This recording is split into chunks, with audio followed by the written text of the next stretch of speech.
You said something. I can't wait to be the culture world. Coffee should be arriving this week. It is worth the wait.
Oh, cool. Nice. And I just heard you. Why did I just hear you? Uh-oh. Hi. Did you hear me? I'm talking right now. Hi. Hello. No? They sure can hear you. Oh, okay. But I don't think they can hear me. Why is that? Oh, I know why. Fixed. Uh-oh. Uh-oh. Oops.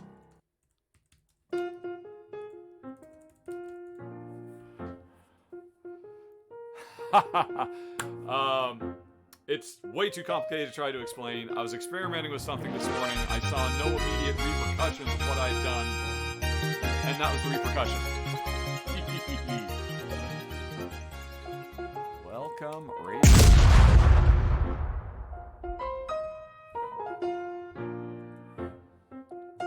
Who raided? What was it? Oh, Lumen.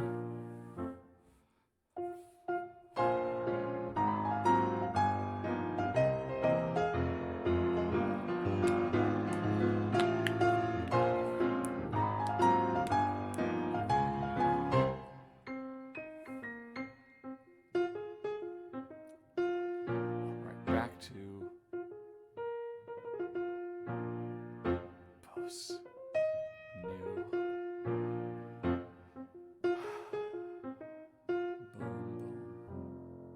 4 minutes, 19 seconds.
Yes, you can still hear me. Why can you hear me? That's weird. Well, back it for now.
Hello, Ruel. How are you?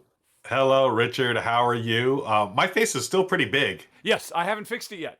I'm going to fix All it right. now during the Cool. intro, where we just sit around Yeah. and chat with the nice people before we get to what we're actually here to do, which is the weekly R&R Show. Before we get going, during the countdown, we had a raid from Lumen_S, so there might be some new faces in the crowd. Hi, everybody. Welcome to the show. I'm Rahdo. He's Ruel. This is going to go completely off the rails very, very quickly, as it generally does. It already did because I realized we had hot mics during the countdown. That was goofy. I'm glad that I didn't stub my toe or something, or else you would have heard some interesting language, folks. So, always fun to have the hot mics going. What happened? Was it you just forgot to flip a switch whenever before it went live? It's a dumb OBS thing that there is a reason that I had set up the I don't know if you've ever noticed. I mean, should I go into the weeds? It's really weedy, and I don't think anybody cares but me. I was trying to clean up a bad transition. There's this weird little one-frame gray screen glitch that happens between the countdown and coming to us. And I knew why it was happening, and I didn't know a way to fix it. I know how at one point, I had made a decision that would make it happen. And this morning I was thinking, why did I make this decision? I can't think of any possible reason why I set this scene up a million years ago. And all it does is creates this stupid gray screen. And I found out the reason I did that 6 months ago is because it keeps us quiet during the countdown. And okay. What's the worst that could happen? Well, fortunately, the worst that didn't happen because, as Ruel knows, often during that 8-minute countdown, I am running around screaming like a sailor because X, Y, or Z is broken. Cursing F words a mile a minute. And if this had been one of those episodes, this would not have been a very family-friendly show, to say the least. Right. But again, it's the pre-show, so it doesn't technically count. That is true. Yeah. Meeples and Mocktails, they say, I want to cash in my Rahdo points for a Ruel/Rahdo swears like a sailor. Oh, man. You came real close again for free, folks. Yep, yeah, we can maybe put that in 10,000 or something like that. Let's see. So, say hello to the nice folks. I mean, again, there might be some people. Thank you. Oh, thank you, C. Otter, for resubscribing. Flashburn for resubscribing. West Lloyd for resubscribing. Jinkle 2 days ago subscribed. Folks, if you look up there, you can see we're getting close to unlocking more stuff. Actually, tomorrow, I'm going to be doing a live run-through of the Guild of Merchant Explorers, because last month we unlocked a bonus run-through. And it's going to be interesting. It's not just going to be me doing a regular run-through. You're going to see the whole thing, all the behind-the-scenes stuff as I set the game up and mess with camera angles and all kinds of things. So that'll be happening tomorrow at noon, but today we're doing other stuff. But I'll let you talk to the people for a while because your face is just too big. It's ridiculous. It's too big. It's too much Ruel. Too much. Yeah, no one wants this much Ruel. But anyways, thank you again for hanging out with us, folks. This is the R&R pre-show. So every week here on Twitch at noon Pacific, Rahdo and I, we record our show for YouTube, and you get to see all the behind the scenes. As we like to say, you get to see the making of the sausage. There's sausage everywhere. Tons of sausage everywhere, and especially when we have to deal with OBS and Discord and all these great things, things tend to fall apart. But we fix them, and we've been doing this for, oh my gosh, we are in episode 37, I believe. Is that 30? No, 39 in fact. 39. Oh my gosh, yeah, two of them just slipped my mind. Isn't it? It really is. But we are so happy to see you here, folks. We see We Solo, we see the Sea Otter, Exacting Vampire, Meeples and Mocktails was here, and all the regulars, folks. Again, thank you so much. If you didn't see it last week, we had the debut of Amy and Maggie from Thinker Themer, and they were fantastic. I just watched their run through of Radlands. So good. We're so happy to have them on the channel, and I was excited. I'd known for a little while, so I've been trying to contain my excitement. So it just, this last week was fantastic. And I watched part of the rundown you did this last month. You were talking about how April is like the greatest month, and I didn't realize there were so many momentous occasions in your life that happened in April. And I didn't even know. A happy belated birthday to you, my friend. I had no idea. Yep. What a month. What am I? Am I 52 or 53 now? I was born in 69, and I just had my birthday. I think that makes me 52. No, it makes me 53. 52 or I am 53 53. years young now. Wow. Well done. Geez. Looking great for 53, my friend. Thank you. I do plan to live forever, so yes. it's All kind right. of you to notice. Let's see here. Continue chitty-chatting. I'm going to fix your other gigantic heads. Yeah. Okay, cool. As everyone can see here, folks, if you subscribe to the channel, you get all kinds of free goodies. So you get discounts on merch. You can watch the Twitch stream ad-free. You don't have to wait there. You know, you're not going to see any of those ads. And there's all kinds of things. So just look on the info below us, and you'll see all the great things that you get when you're a subscriber. And if you notice up the top there, we have goals that we try to hit. Yes. So RVR episodes, which are a lot of fun. We hit those about once a month. With subscriptions, and we just did an RVR with the game Voyages, which if you haven't seen it, folks, you need to go to the YouTube channel, watch the run through. You can play along. This is one of my favorite roll and write games that has come out in recent years. It is a print and play. It's only about $5 US, about £4 UK. And what it is, it's a subscription service. So you get the first 3 or 4 games, and then as the developers continue making new sets of rules for the game, you'll get those as well. It's a very active Discord community, and we had a lot of fun with that. I got crushed. Rahdo killed me, but I seriously, I just printed out some new sheets. I'm going to laminate those. And Michelle and I will be playing that soon. As you can see, the pre-show, it's all about, you literally get to see all the the thingamabobs here that we do to get the show off the ground here, and we thank you for joining us. We will start the show in a little while, but what we do now, there are Rahdo points here on Twitch that you turn those in, you get stuff, you can unlock, you can ask. We do a Q&A at the end as well, but that's after the show. But for now, do we have anything to cash in? Are we good to go? Okay. You watch the show, you earn points, you get prizes, and right now we have 4 outstanding requests. We have 2 requests for Ruel Ranks, another top 3 request, and an argument request. And this time I don't think we should just sit on this argument for another 3 weeks like we did last time. We need to come up with topics we can actually argue about. But for starters, sorry, go on. I was just gonna say, maybe we can have our viewers throw some topics out there, and we'll see if we disagree on anything, or maybe we can just take a side on something. Well, we shall see. Yep. Yeah, we could do that. But so, folks, can you think of anything that you might guess that Ruel and I disagree on? The most recent argument we did was, greatest board game designer of all time. So there's got to be topics like that, right? Topics that's just like everybody has their own personal. And so start making some suggestions. And while you're doing that, we'll go look at them in a bit. Let's do some Ruel Ranks, some little mini reviews going. We have 2 requests from Duck of Death and LS 124, the winner of last week's Battle Royale, if I recall. So let me go on ahead and bring up the Gaviola library browser. There we go. And we'll have you rank because, folks, Ruel has too many games that he has actually played, but he just can't be bothered to rank them. And so the games are sad. Sad, lonely. So we're going to rank. He's going to review and rank 2 of them right now. Do you see any on this list that you like? Let's see. And but you folks are going to vote on what he's going to do because I am making a poll. Yeah. Let's. What is that? Lost Legacy. Oh man, I forgot about that game. Let's scroll down. It's been a while since I played those. Okay, that's fine. Need something a little fresh by memory. Yep. Interesting. Star Trek Catan. Let's throw that on there. See if there's any Star Trek fans out there. Catan, that's 1. What else you? All right. Okay. What else you like? What is that? No.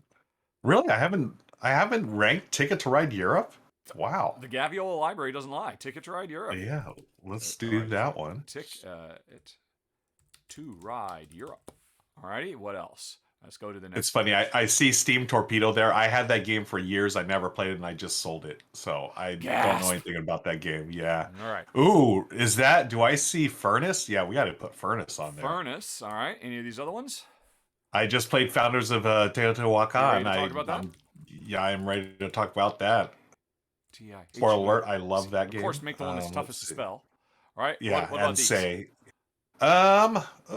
Sherlock Files, Libertalia. You know what? I can do the Sherlock Files. The Sherlock puzzling plot. Sherlock files. Okay, folks, you are going to start voting. You have 2 minutes to pick one of those 5 games. Which one will it be? You can use your channel points to bump the stats. You can even use bits to bump the stats if you want. And we're going to, or I should say Ruel is going to do a little mini review and rank of 2 of them based on what you choose. And I just noticed when you have 5 things on here, the bottom is kind of cut off. I wonder if am I daring enough to try to fix that live? Am I that foolish? Should I? Do it. Do it. Yeah. All right, let's, all right, what is this? This is poll. Let's unfreeze it. So is it just shrunk? No? I can, right, okay, it just won't get any bigger, yeah. It's not my fault. Oh, that's weird. It's not my fault. Not my fault. Yep, it's the design of this webpage. I mean, so I guess you can see it. It's just only just barely on the screen. All right, that's fine. Okay, cool. Yep. Yeah, so folks, don't forget you can use your channel points or you can cheer bits to influence the vote, which I may be doing right now. Let's see who's winning right now. We've got Star Trek Catan. Oh, that's way up there. Star Trek Catan is winning? Oh, how interesting. Wow. Poor Ticket to Ride Europe gets 1 vote from me. Okay. Ticket to Ride Europe, also known as the best ticket to ride. I have thoughts about that. Yeah. Okay. Well, hey, maybe that's something we could argue about. That could be an argument, yeah. I don't think it's one people would be particularly excited about, but we could argue. Yeah. I'll just leave it like this. Okay. So your face is not covered. All right. Okay, cool. So yeah, we got about 20 seconds left, folks. Thank you for all the votes. Look at this, 152 votes, and it's a close race right now. Oh, I noticed the audience is saying I'm a little on the quiet side. I think you're right. Let's go on ahead. I think it's actually Ruel is kind of just loud. Raising the roof, as it were. So let me go on ahead and bring him down a little bit. I brought myself down recently because I noticed I was getting a little bit too hot in some videos because I tend to get very loud, and that can just blow the mic out. And so obviously I had not adjusted Ruel to compensate. I'll let Ruel talk for a bit so I can check his levels. Okay, cool. Speaking of checking levels, I need to check my earphone levels here. My earbuds, they are okay. Yeah, I think I'm okay on my end. We shall see. All right. The votes are in. We have a winner. Number 1, and in a surprise shocker to me, I did not expect Star Trek Catan to take the number 2 slot. I figured it was going to be Founders. I thought that was kind of a no-brainer. I thought, well, I'm even typing these other ones in. It's a total waste of mine and everyone else's time. But the audience went a different way. Okay. Impressive. Cool. So well, then let's talk about Furnace. Let's talk about Furnace. Yeah. Well, one of the top 10 games of I'm really not quite sure what year because the date keeps changing on it on Board Game Geek. Oh, really? Yeah, I thought it was a 2021 game. It was originally a 2020 game. But then it got changed to 2021, and recently it changed back to 2020. And I know this because this month I am going to be doing a live stream where I update my top 10 games of 2021. And originally, okay, well, wait, where is Furnace? I don't understand. It has no home. So now, because it keeps switching back and forth, I don't think Furnace will ever officially be in any of my top 10s. But enough about that's me giving my opinion. This is Ruel Ranks, not Rahdo Ranks. Hey, Ruel, tell us about Furnace. Well, I'm curious why they keep switching the dates back and forth. But anyways, if you don't know, folks, I am on the committee for the American Tabletop Awards, and this was one of our nominated games. The Furnace was one of our nominated games. No, rewind. That's what are you talking about? I am one of the committee members for the American Tabletop Awards. Folks, you go to American Tabletop Awards. American Tabletop. Glad you asked. American Tabletop Awards are an award given out every year to different games. We have 4 different categories. We have strategy games, complex games, family games, casual games, and then games for early gamers. So we started a few years ago. Eric Yorko was the mastermind behind that, and we have a bunch of content creators that are involved. They asked me on board right when they started, I think in 2019, was it? 2018, 2019. There you go. And you can see our winners right there. Happy City won for, what was it? The early family gamers. Game, was it? Early gamers, yeah. And then Cubitos won for casual games. Strategy games was to Cascadia, and then complex games we gave it to the Lost Ruins of Arnak. So I look at those 4 and I think, is there an actually committee here, or is this just you?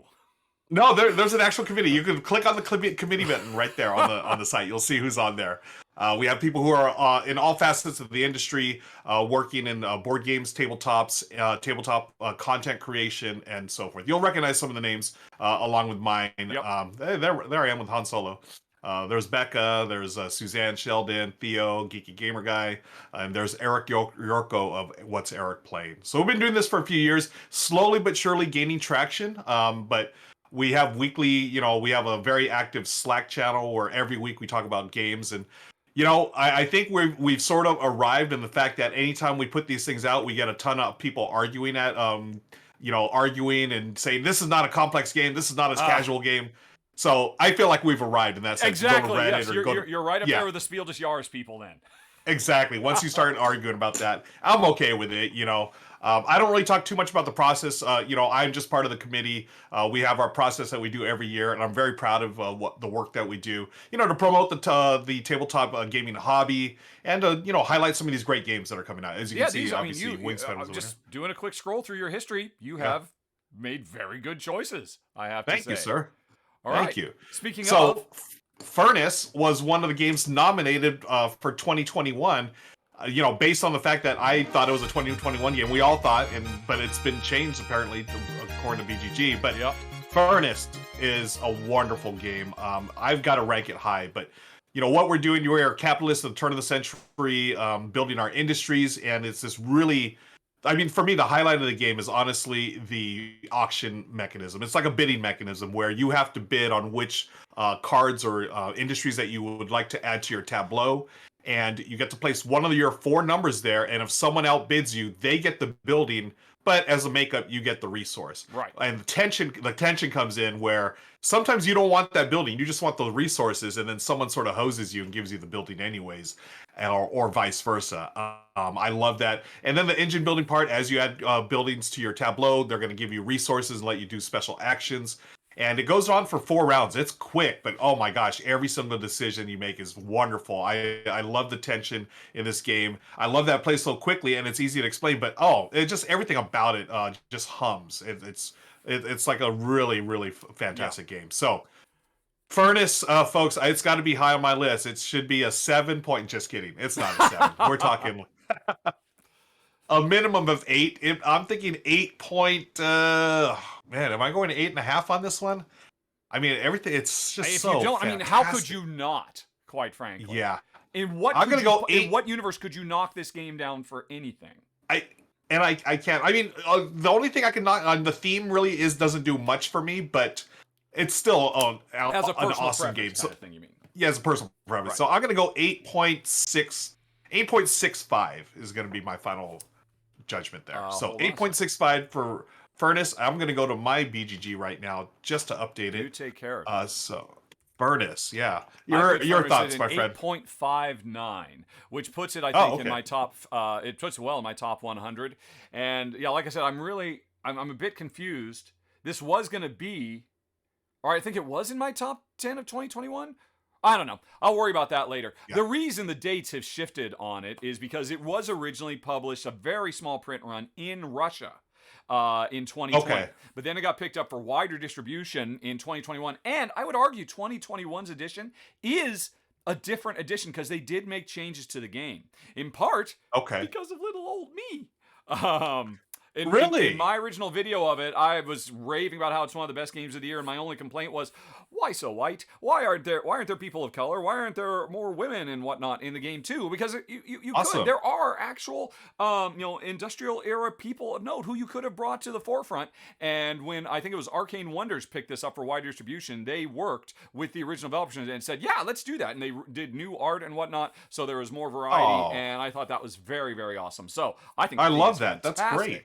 As a result, that is cool. Yep. Okay. Well, wow. You look at you being a force for good. I love that. That's awesome. So that didn't come across as me patting myself on the back too much, right? Normally, I don't talk about that kind of stuff. I just leave it behind the scenes. But it just kind of I think it's worth. It's totally worth noting. To take your bow. It's well deserved. I think that's fantastic. But yeah, so Furnace, we both enjoy it, friends, and hopefully everyone's gotten a chance to play it because it is a wonderful game. Okay, before we I go see on Star to Trek Catan there. Fidelia, thank you for the resub, and very sorry for the fierce head cold. Hopefully, our dulcet tones will help you just drift off to sleep, and you can sleep through the worst of it. Fingers crossed for you. Oh. So we have we hope you feel better. Yes. What's okay, something's freaking out on my end, but I just figured it out. So we're looking at Star Trek Catan Yes, we next. are. Is that correct? That is correct. Oh boy.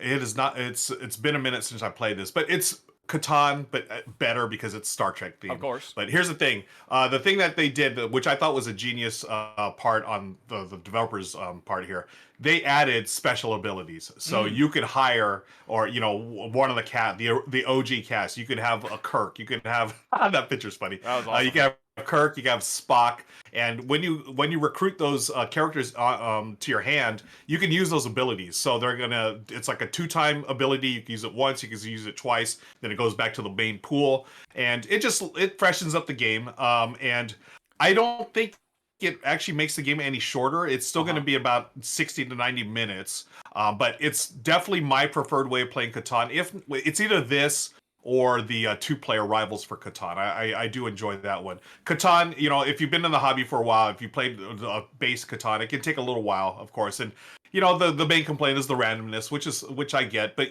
as a gateway game, I mean, this is an evergreen title. There's a reason why it's been around for so long, because it is a game that people, for whatever reason, gravitate towards. And, I'd rather have friends and family playing Catan than Monopoly, because I think this is an easier way to get into the hobby from this step here.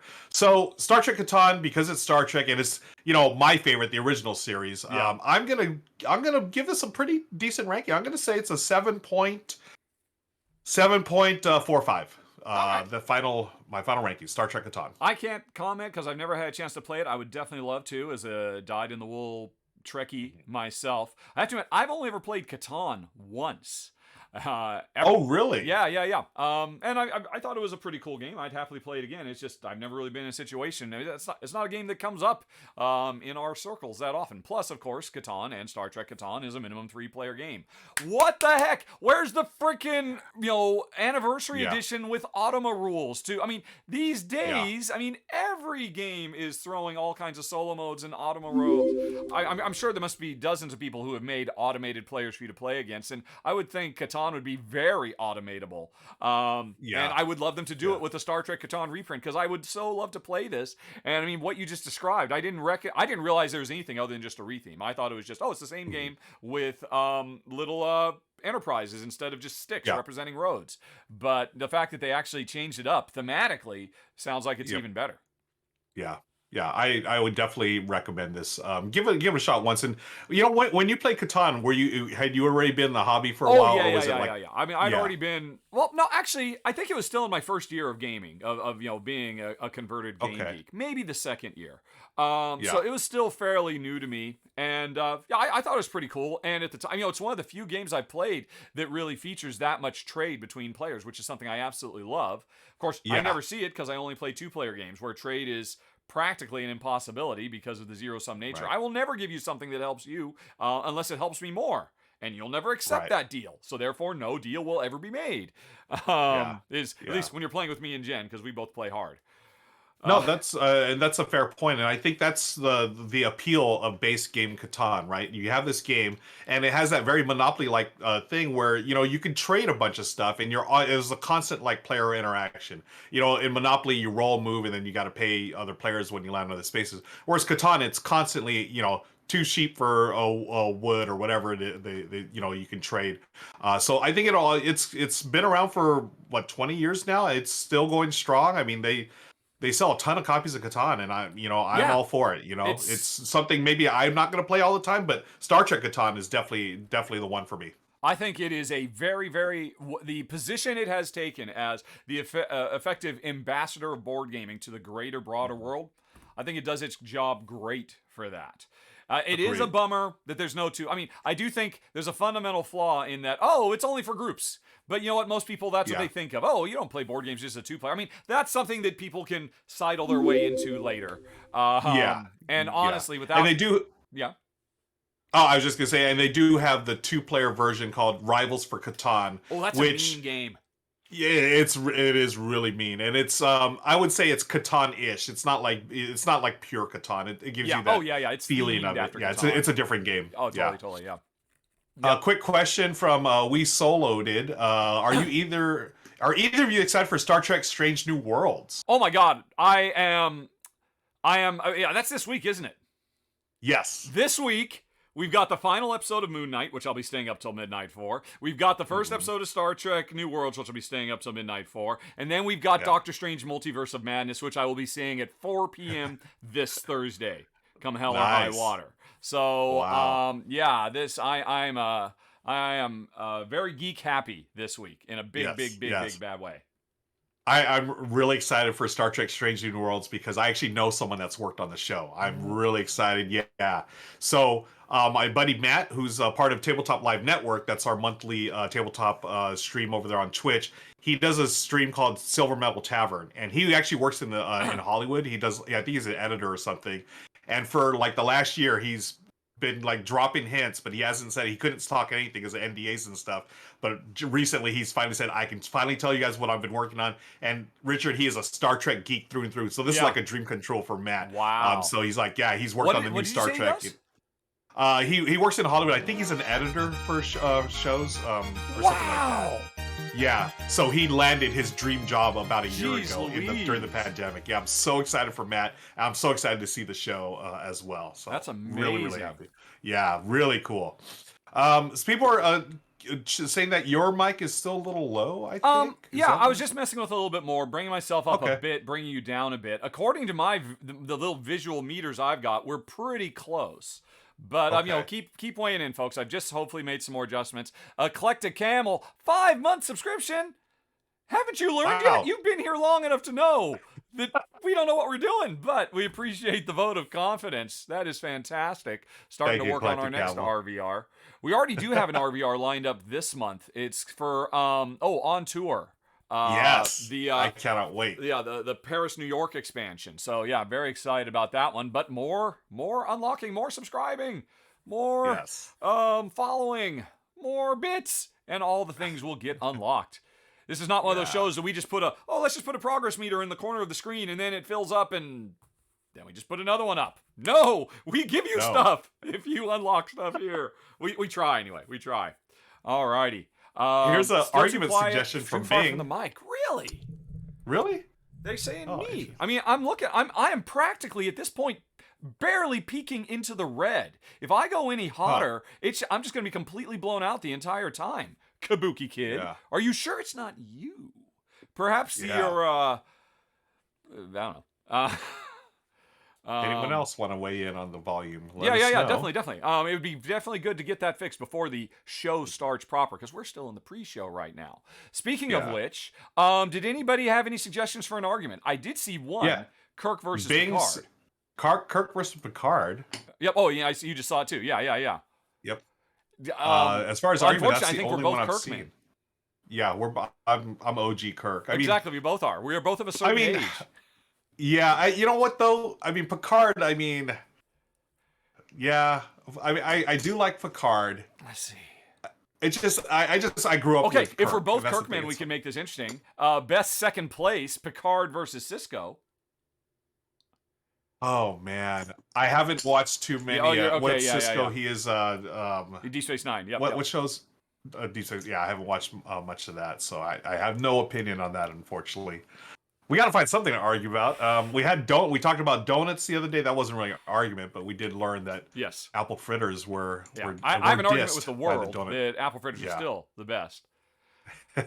Wes Lloyd points out Archer is the best captain. As far as I'm concerned, Enterprise is so woefully underrated. Probably Trek series number 3, maybe. Wow. 2, okay, I need to watch it. Yeah. I don't know why I was turned off of that show. Because everybody and their mother complained about it. Maybe that's what it was. When it was totally unwarranted. The show had one of the best first seasons of any Trek, and by the 3rd and 4th season, it was some of the best Trek ever, quite frankly. It was up there with the best of Deep Space Nine. Now, still, as we both know, the greatest Star Trek of all time is Star Trek Lower Decks. Lower Decks, and I haven't watched Lower Decks. All right, so I was thinking maybe we could have a fight there, but can't. Yeah. Yep. Yep. We got okay. Some people. Okay. They're agreeing. Yes. We sold. Yes. Enterprise gets a bad rap, but it has such a great arching plot. Yep. Oh, interesting. Didn't know that. Um. Oh, here's a quick comment from Meeple's Mocktails. Kind of feel the need to ask: did either Rahdo or Ruel have a chance to see Unbearable Weight of Massive? I'm very excited to see that movie. I am going out of my way to try to know nothing about it. I get the impression from what little I do know that I want to go in and I feel so lucky that I knew almost nothing about The Matrix when I saw it. And I want there to be the same thing for this. So I'm very excited from everything I've heard, but I'm actively trying not to hear anything. But I'm the same way. The only thing I know it's Nicolas Cage, right? That's the only thing I know. No. Or which one was that? The Massive Talent one? Isn't it? Oh, I thought what was the question again? I thought they were talking about the Michelle Yeoh one. Oh, that one I want to go see too. That one's Everything All at Once. Super excited about. Yeah, same here. Yep. Yeah, which is the one I'm actively trying to avoid knowing as little, Same. or I'm trying to know as little as possible. Yeah, the Nick Cage one, that looks like a lot of fun too. But there's only one movie that I will actually go to the theater for, and that's a Marvel movie at this point, pretty much. Yeah. Everything else. If for no other reason, because come Friday, my entire YouTube feed is going to be full of nothing but thumbnails of spoilers for everything. Yep. And so I have to see it. But I'm going to go see it anyway. Jen and I are going to be seeing it on Thursday. Oh, cool. Yes. Somebody we could argue about best second, Spock versus Data. Although of course it's really Spock versus Riker, which isn't quite right. Back to board games. The best designer of all time is pretty good. We were just talking about Catan. You want to do like a best gateway? Or no, we didn't talk about best ticket to ride. Yeah, let's do best gateway. That's a good one. Well, let's see. What is if I had to use a gateway for anybody in the universe? It's so hard. It is. It's man. These arguments are hard. And you know what? The longer they quibble and think about it, the longer we are prevented from doing a top 3. Let's do a top 3. Yeah. Folks, throw some top 3 suggestions at us. Top 3 Star Trek series. Top 3 gateway games, whatever, and we will do a vote and we will come up with a top 3. And we find it much easier for us to find things we agree on than disagree on. Seriously, top 3. So type those in, folks, and we're gonna narrow them down here. Yep. So. And we've already done donuts. Right off the bat. Yeah, top 3 not donuts. Yep. Love it. Yep. Let's see. Top 3 Marvel op games. Okay. IP games, I would say. I think we did do a top 3 Uwe. Didn't we do that last week? We have done. Right? Yeah. So we could certainly do a different designer, but we did. That was actually last week's subject, was top 3 Uves. Top 3 vacation spots? You like that? Okay, vacation cool. spots. Okay, this just made me laugh. Bing says, top 3 things you disagree on. It's a problem. Duchess. Oh, hi, Duchess. Duchess says top 3 Knizia. All right. We just talked about the greatest designer recently, but we can do no, that. I think that's a reasonable one. Okay. I bet you anything is going to get the votes right now. Whatever anybody else comes up with, I bet you that's going to be the Okay, we got to throw in one food thing. Top 3 summertime treats. I'm okay with that. Summertime treats. Okay. All right. Okay. How many more do we need? We're only doing one. What thing? Yeah. Pick one of those 3, folks. Vacation spots, summertime treats, and Knizia games. All right. And now I need to show your face. Let's just come back over here. There we go. Wow, this is a good one. I don't know if I can name top 3 Sid Saxon games from Kabuki Kid. I know he's done Acquire and Can't Stop. But I know he's done a bunch of great games, but I can't think of them off the top of my head. Yep, and I'd be ill-suited for that because I don't think I've played any of them. And quite frankly, I suspect most of them don't work very well with 2 because it was a different time and there were different requirements. Yeah. You've never played Can't Stop? I have never played Can't Stop. Wow. I remember that's what we talked about last week because what was it? Oh, no, I'm thinking of Diamant Ink and Gold. I've never played Ink and Gold. Ink and Gold, yeah. Because it's a 3-player minimum game, and it's getting basically a sequel called Diamond Dig. And it's like, it supports 2. And I don't know, is Can't Stop any good at 2? I bet it's not. No, it's fun at 2. Yeah, Michelle and I enjoy it. Yeah. It probably goes a little long for what it is, but I just for pure push your luck. Again, this game is like 40 years old. It was way ahead of its time, and Yeah. like Sid Saxon, so many of his games were just brilliant. Okay, let's look at the list. We've got about 45 seconds left, folks. Knizia is in the lead. No one wants to hear about vacation spots. No. Summertime Treats, I thought would get a few more votes, but it looks like Knizia, people want to hear about board games, apparently. I've just had the assumption Can't Stop was not going to be any good for 2, but according to Board Game Geek, 65% of respondents recommend it. Only 5% don't recommend it. 30% say it's best at 2. Well, all right. I can see that. Yeah. Yeah, I think somehow I had just equated it and Ink and Gold in my head, you know? And it's like, oh, Ink and Gold is 3, so it Can't Stop. As folks can see, I've just put it on my wish list. I will definitely have to give Can't Stop a try. And how's it coming down to? Oh my gosh, a last minute. Getting a little close. Huge push wow. for summertime. Whoa! Wow. Who did that? I didn't see that coming. I thought we were locked in for Knizia for sure. Oh my gosh. I was ready to do it. I was ready to talk about the Good Doctor, but no, we're going to talk about summertime treats. Well, of course, can we just get ice cream out of the way? You know, the old that's the number one, ban. right? Of course. Obviously, that is the very definition of summertime treats. And we could just do the best 3 things in the ice cream ban, but we will not. We'll just say anything in the ice cream ban is number 1, obviously. Oh.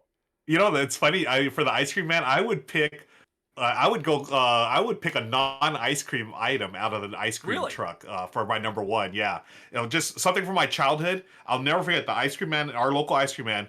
He had this thing where you could buy a bag of, you know, like a little bag of Doritos chips, and he would always ask you, you know, just a little snack bag. He would ask you, do you want chili sauce? I was like, and I would say yes. And what he did, he would just drop a couple of drops of Tabasco or whatever sauce he had. That introduced me to the wonderful world of hot sauce because of the ice cream man. So that's my number 1. That guy was going way off book. Way off book, but it was great. I was like, oh my gosh, his total remit there. Yeah. Oh, it was the best. And then after that, of course, I'd get a bomb pop or, you know, whatever, fudgesicle or you know. Oh yeah. But yeah, that is the definition of summer right there. Are the ice cream. So ice cream is number 1. Yep. Oh. What about something healthy, like fruit? Like, I think watermelon is like a summertime fruit. Watermelon is obviously a favorite, and I think we would be suspect if we did not include watermelon on the list. Although, I'll be honest, I have never been a fan of watermelon. I really don't enjoy any melon at all. But my whole life, no cantaloupe, no honeydew, no watermelon? Oh my gosh. The texture, the flavors, none of them have ever worked for me. But I will not deny the fact that is definitely a me thing, and I've certainly been ostracized at social gatherings my entire life for being the one. Although actually I was also very, would you like my watermelon? Here you go. I tried it. It still tastes the same as it did last time. Does anybody have an apple or a banana, perhaps, that I could partake in? Yeah. No, not a problem. Yeah, a nice crisp apple is always refreshing. Yeah. Okay, so we've got ice cream, we've got watermelon. What is another summertime treat that's got to be on our top 3 of all time definitive list? Well, I mean, you think summertime, you think obviously about the heat and all that too. So you know, stuff like shaved ice or Slurpees. Oh man, now that's what I had a lot of when I was a little kid. My parents always talked about I had this eerie sixth sense that I could always just close my eyes, reach out, and say, there's going to be a 7-Eleven around the next corner. Even if we were in a place I'd never been before. I could just detect them somehow. I would imagine maybe I had somehow subconsciously tapped into the urban planning methodology that 7-Eleven actually pursued to make sure they were on every... Or, of course... It really wasn't that hard to guess. The same way you could nowadays do the same thing with Starbucks, I suppose. But right. Oh man, yeah. What about I'm okay with pop? Slurpees. What about you want Slurpees? Yeah, because I was, you know, again, it's one of those things that is or any of the offshoots, of course. I mean, you know, there's lots of different variations, but yeah, you know, ices the idea and of flavored ice. I think that is the right call, honestly. Yeah, I think so too. Again, it's all relates back to our childhood, but even these, you know what's funny? Like, what happened to 7-Eleven? Why aren't they? It's all Starbucks now. What happened to our local 7-Elevens? I'm sure there's probably a very good article on the Atlantic about that or something. You know, the rise and fall of 7-Eleven, or I mean, you're right. Maybe it was Starbucks, you know, muscled in on their territory. I mean, I mean, as a kid, my parents got 7-Eleven coffee, And I mean, what else Yeah, is 7-Eleven good same. for? I mean, and, Snacks. You can always get snacks there. yeah. You can get But if I were to magazines. think of what I would do for 7-Eleven, I mean, that would just be at a gas station convenience store. And come to think of it, I mean, Maybe were that's what 7-Elevens happened. ever gas stations? I don't I don't feel like there's a yeah. one-to-one connection between the 7-Eleven franchise and a gas station. Yeah, you're right. Because I know there was a 7-Eleven in our neighborhood that did not have a gas pump, but then there was another one in the next city that did. So, interesting. Yeah, I'm going to assume they were Yeah. just muscled out because most of them, there's one big thing they don't offer.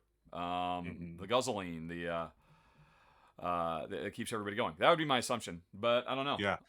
Softening Razor says NYC still has 1 million 7-Elevens. Okay, maybe it's just a West Coast thing. Maybe they just took off that West Coast. You know why? That actually supports it, because who drives in NYC? Who needs a gas station in NYC?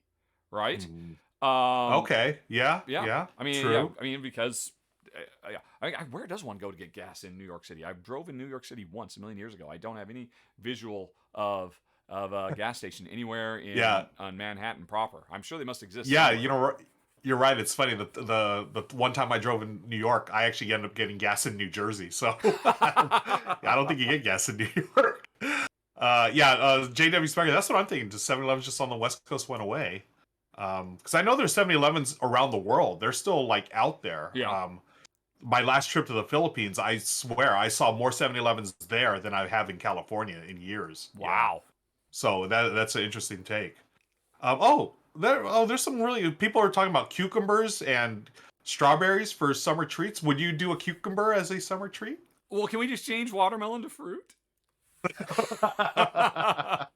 Let's do fruit. I'm okay with that because fruit is a very summertime snack. That's better, and honestly, I would even go so far as to put that in the number 1 slot and the ice cream van in the number 2 slot.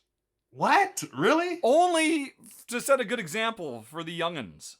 Oh, okay, yeah. We need. That's right. We are role models here. We of course encourage people to eat fresh fruit and not sweet and or salty snacks from the ice cream man. So, and you know what? In all honesty, there you have it, folks. These days, if you offered me some really good fresh fruit of the type I like, as opposed to whatever they have in ice cream vans now, honestly, I'd probably take the fruit. As a newly 53-year-old man, when it boils right down to it. Watching out for the health. I love that. Yep. Now, do you ever do, like, I love doing this with certain fruits, like, say, for an example, an apple, slice it up, or even a cucumber, you slice that up, and then you add some, like, spice to it, like either salt or, like, they have, like, chili and lemon spice, and usually at, like a Latino market. You ever do that? No. It's honestly, wonderful. I can handle spicy food.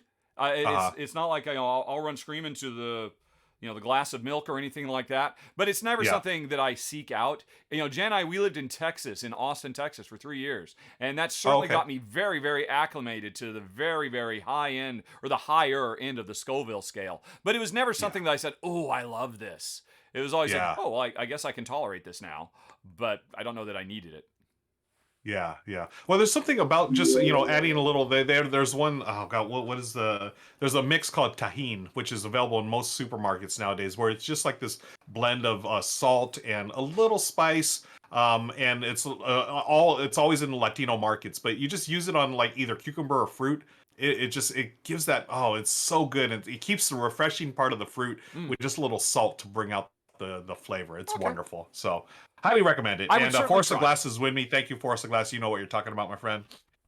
Who else here? This is a good question here. Richard, let's see. Kabuki Kid asks, you're an ice cream maven. Do you prefer soft or hard ice cream? Honestly, if they're equally good, I'll take soft serve. But it is very rare to find soft serve just on a quality level that's as good as even lower level hard ice cream. Yep. I don't know why that is, but really amazing soft serve is the best thing in the universe. It's just usually it's not. Usually it's a little crystally or it's a little bland so I mean in a perfect world I'd take soft serve, but generally it's very rare that you'll find good enough stuff, I think. Yeah. Dungeon Sound System has a great point. Barbecue is indeed also a summertime treat. And you know what, Dungeon? You've totally convinced me. Barbecue needs to be on this list. I'm sorry. So we're expanding to savories now. I mean, I guess the definition of treat, and it gets you one step closer to your watermelon again, because barbecue and watermelon go hand in hand, and then corn on the cob and all the rest of it. Yeah. What are you giving up then? You're giving up Slurpees? So, yeah, I got to give up Slurpees because I got to keep the fruit. Yeah, ice cream, fruit, and barbecue. Yeah, good barbecue on a summer day. Again, I'm a Southern California born and raised guy, and I will always enjoy my summertime barbecues. Even though I don't eat as much meat as I used to, I feel like all the meat I've consumed throughout my life is, taking care of me for the rest of my years here on Earth. And now I'll have some chicken, but I will stay away from most of the red meat. But yeah, barbecue is indeed a summertime treat. That's it then. Definitive. Number 3. Yes. Barbecue. Number 2, ice cream. Number 1, fruit. Wait, number 1's gonna be fruit. Okay. Yes. Well, that's right because we're thinking about the good kids. stewards of future generations here. Nice. Yep. Okay, there you go, folks. That's your top 3 of all-time definitive list of summertime treats. And we still haven't come up with an argument, have we? Have you seen anybody? I mean, we could do stuff like best Konnichiwa game. Seeing as how when you and I did Best Designer and Konnichiwa won, spoiler alert from a few weeks ago, folks, we could then do Best Konnichiwa game, but we might agree on the same one, I bet. Really? Oh. I have a surprise pick, actually. I think, it's going to be my surprise pick. Well, my gut feeling is 3, 2, 1, Quest for El Dorado. Samurai. Oh, I said Samurai. Yeah. Samurai is very Quest good. for El Dorado. Okay. But I'm not sure. I might actually put Witchstone over El Dorado now, actually. Ooh, and Witchstone is it's one of many that I have not played, but I know that's a recent one that people Well, you have to play it, and then maybe we'll come back to it. Plus, I don't know if it's kind of cheating because he had a co-designer on it, so it's not a pure Konnichiwa. That's right. So there's that also. Okay. But, okay.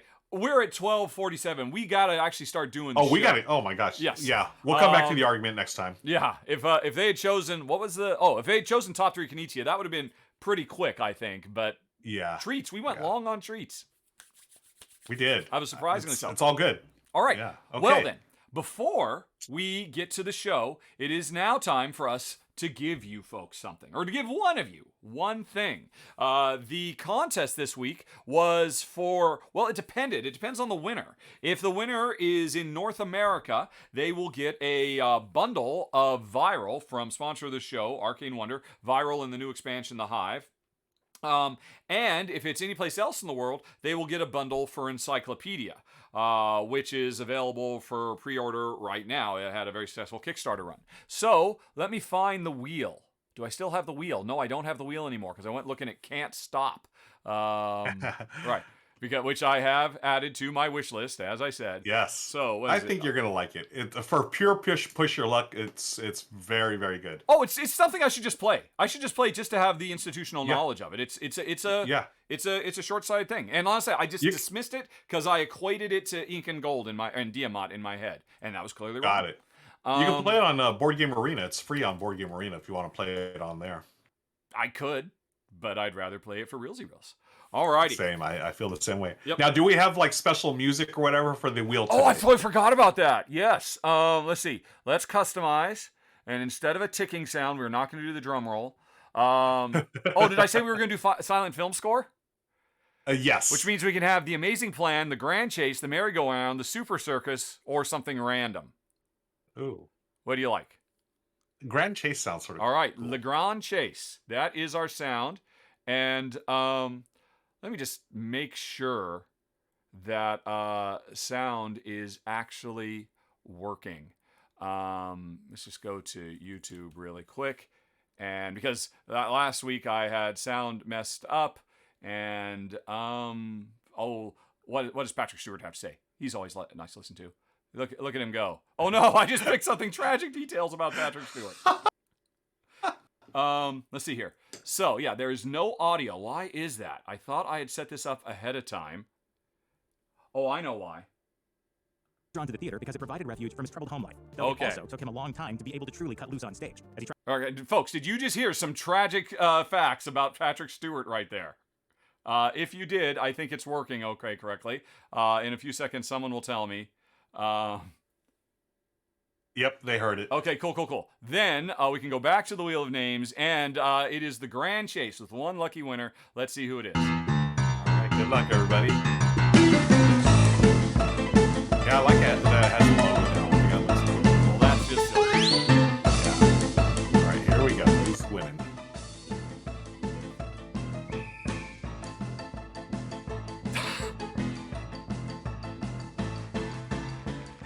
Hannah is the Hannah. winner. Yeah, I don't know. I just don't know if anything other than just the clicky sound works. Yeah. That's all fine and dandy until it slows down to a crawl, and then the music just keeps all that up tempo. It's just quite silly. Yeah, agreed. Yep.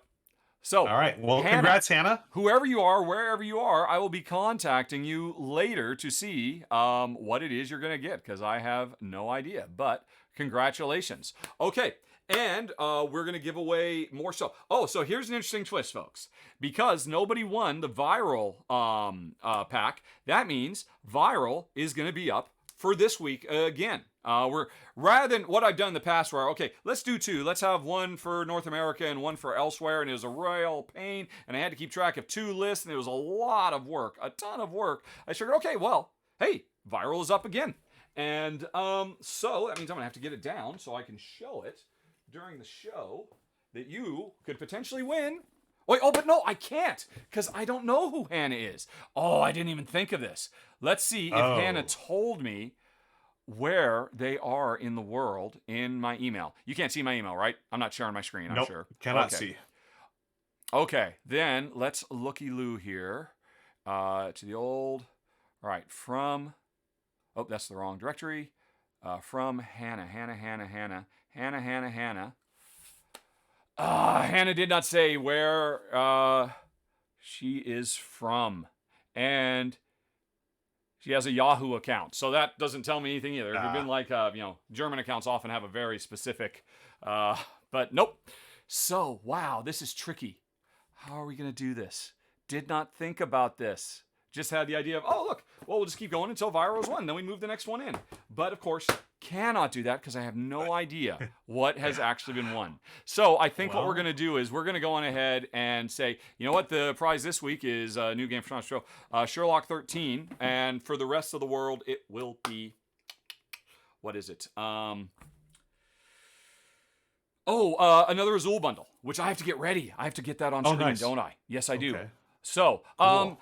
See what the people are talking about while I actually do a little bit more show prep, which I should have done before we went live an hour ago, but I did not clearly do because I clearly am making it up as I go.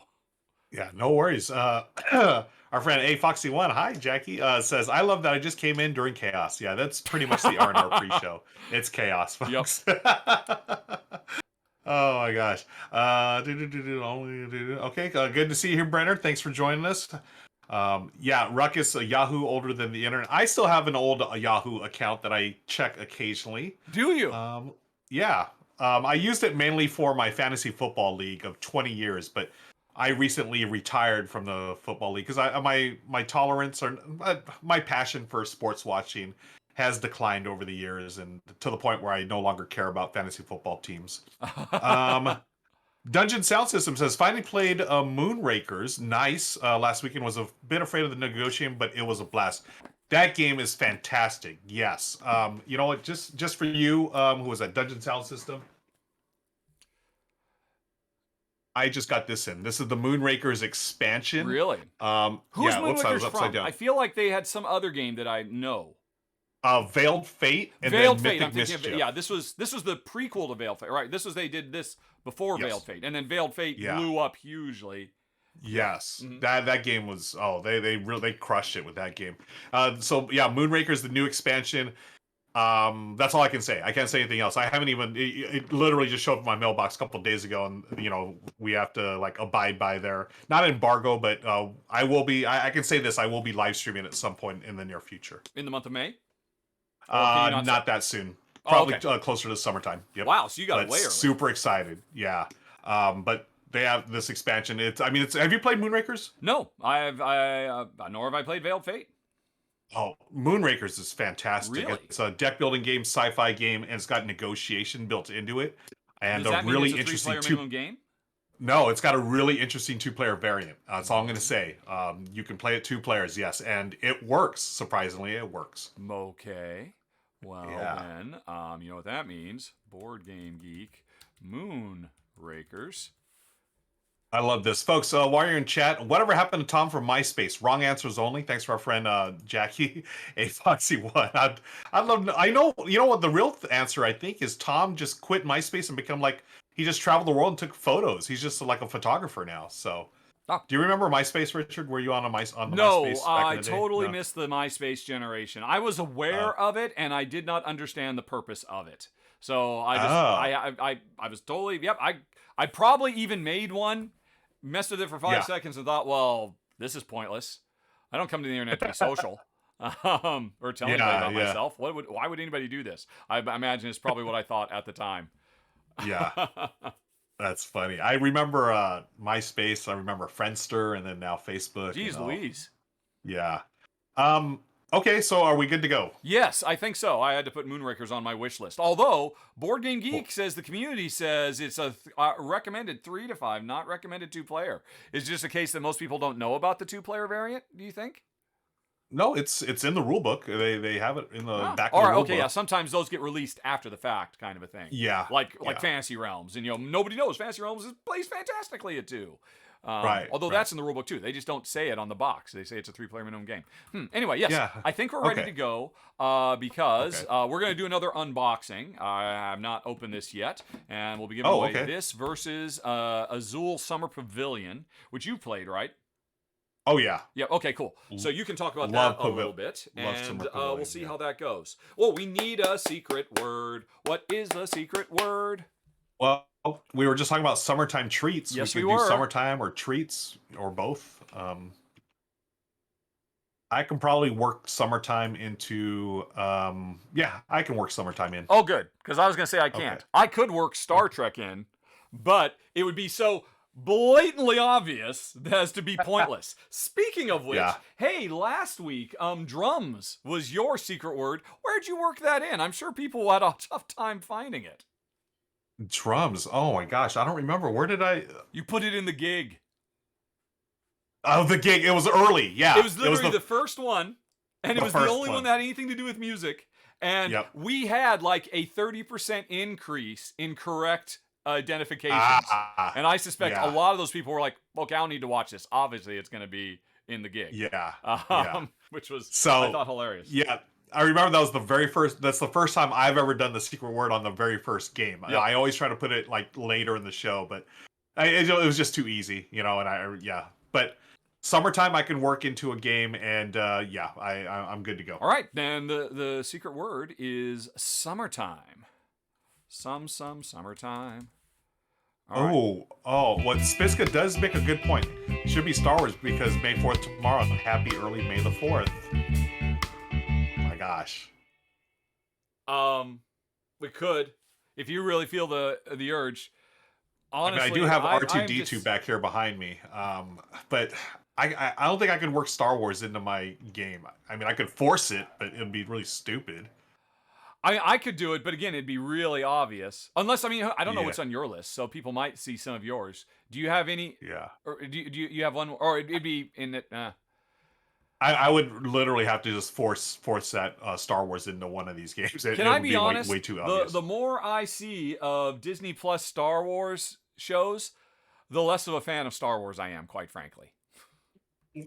Oh, there's your argument. What are you saying? There it is. What are you saying? We will not do it right now, but the next time we do an argument, we're going to argue. It'll be something just about the Star Wars extended TV live shows, should they exist.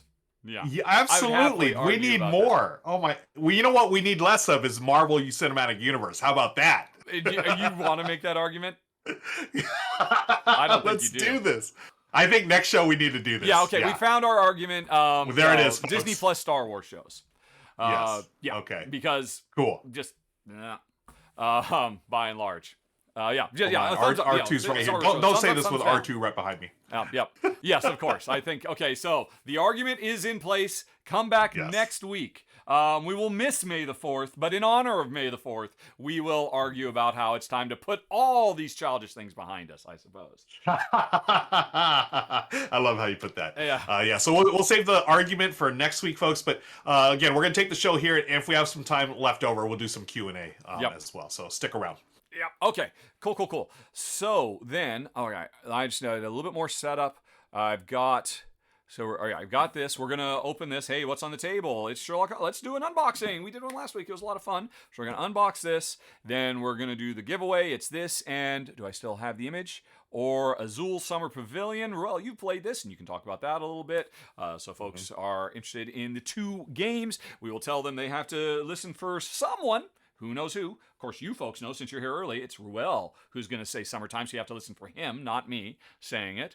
And then we'll continue our countdown, number 40 to 31 in our top 100, right? That's right. Oh, have you confirmed that you can put text on the bottom of the screen? Yes, I did. You did? Okay, so that's all set up, ready to go then. Yep. Phew. Okay. And you know what? Now you got me paranoid. Let me just double, triple check. Just double check, triple check. Test. Is test showing up? Yes. Okay. I will resync it back to the R&R pre-show right now. Yep, awesome. Perfect. Okay. Okay, then cool. The last thing we need to do before we go is get the blood pumping with a battle royale. Battle. All right. Battle royale. There we go. And folks who are new to the show wondering, what? Are we gonna fight? Yes. The subscribers of the show are going to engage now in an epic duel to the death, with one lucky winner getting 100 points of customization gold they can use. Oh my gosh, look at this turnout. Oh my, wow. Okay, Wes Lloyd is gigantic with, he's basically Father Time, and he is just smacking down everybody. He's the biggest target on the field, and no one can lay a glove on him with that big, gigantic old man Kane and the Angel Wings. Oh, but I spoke too soon. They're dogpiling. He's down to 50% health.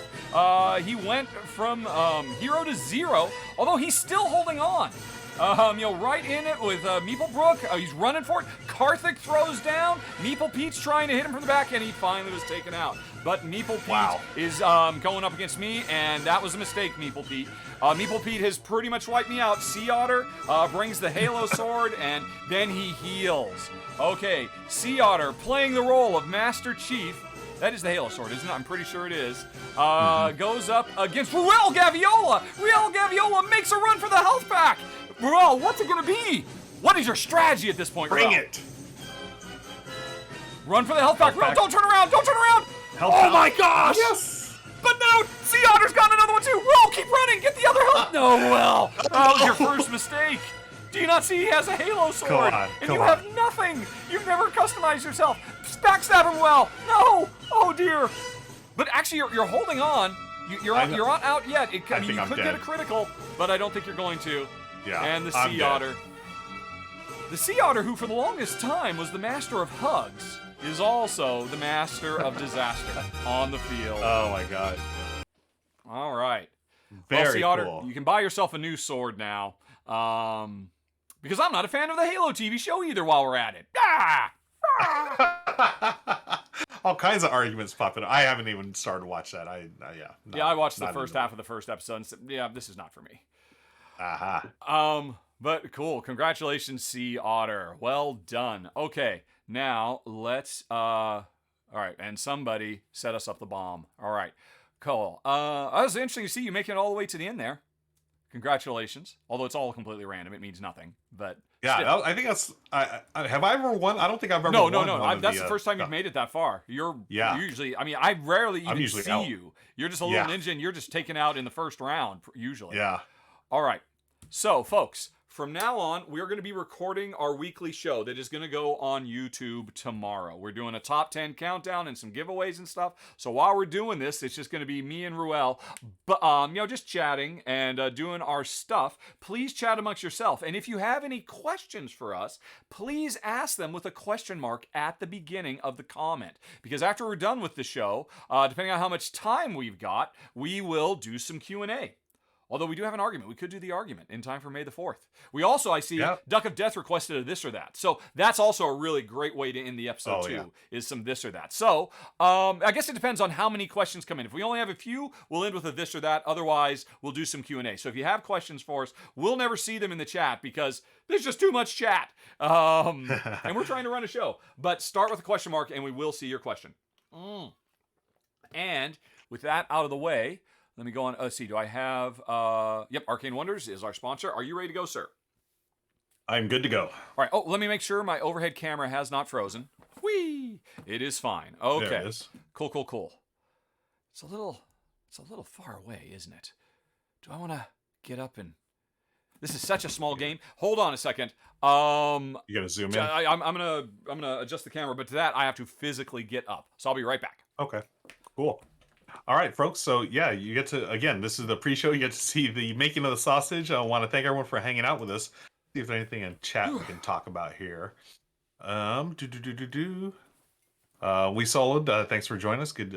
Have a good day. And Dungeon as well. Have a great time. Appreciate you stopping in. Is ready. Wow, it's 10 p.m. in Belgium. Have a good night, Dungeon. Yes. Okay, I think this will do. That'll do. Okay. That'll do. All right, cool. So now we are set up, ready to go. And that's the wrong thing. That's the right thing. You ready? I'm ready. Oh, where's my ad marker? Hey everybody, this week's episode of the R&R Show is brought to you by Arcane Wonders. And hello, Ruel, how are you doing, sir? I am doing fantastic, my friend. How's it going, Richard? It's going pretty well, although it just occurs to me, we just had an hour of pre-show, and at no point did I ever think to mention, I've been having really bad dizzy spells recently. What? Yeah, really? Completely out of the blue. As if I just spun around a lot, and they just kind of come out of nowhere. So I'm seeing a doctor today after we're done today at 4 o'clock. Oh my God! I'm sure it's fine. There's no other outward manifestations of anything. It's just this weird little thing that's been happening for the last couple days, and I figure better safe than sorry. I'm fine sitting down, but sometimes if I walk, I might have a little difficulty walking in a straight line. Oh my gosh! I'm sorry to hear about that. Hopefully everything's just fine, and just one of those things with age, certain things pop up and do weird things to your body. So I suspect that's serious. what it is. A weird thing being done to my body by my very weird brain. Don't worry, folks. I'm sure it's fine, but I'll give a update next week. Boy, I started out with a grim pall over the proceedings here, didn't I? That was really terrible. Maybe you could change the mood.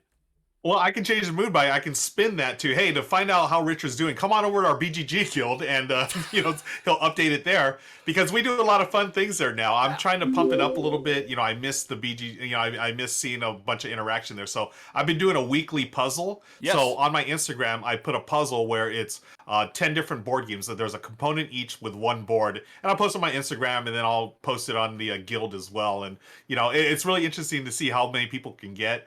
You did really well this week. You got 9 out of the 10. Yeah, that was a good one. Made me feel good about myself. So, yeah, that was great. Because I know if I was on the other end not making these things, I wouldn't know where most of these things are. They're like little components or the board or a card or whatever. So come on down to our BGG guild, folks. I'm sure you can find a link down. Yep, we'll put the link down in the show notes. It's right there at the bottom of the screen. It's really simple. guild.rahdo.com. It's a discussion forum where you can discuss all things Rahdo and Ruel and the show and the channel and just games and life in general, if you like. If you ever want to hear my epic, I think it's like a 6 or 7 page long treatise of why Last Jedi is the greatest Star Wars movie of all time, may the 4th be with you, you can find that there as well. So there's all kinds of stuff going on. Yeah. Speaking of May the 4th, so this will be airing on May the 4th, and that's why I have R2. This is the first Lego set that I've built as an adult. Michelle and I put this. You can actually go see on my YouTube channel, folks. You can see us putting this together over several different episodes. We do like 1 or 2 bags at a time, and the thing's like over 2,200 pieces. And it took us a while, but totally worth it. So much fun.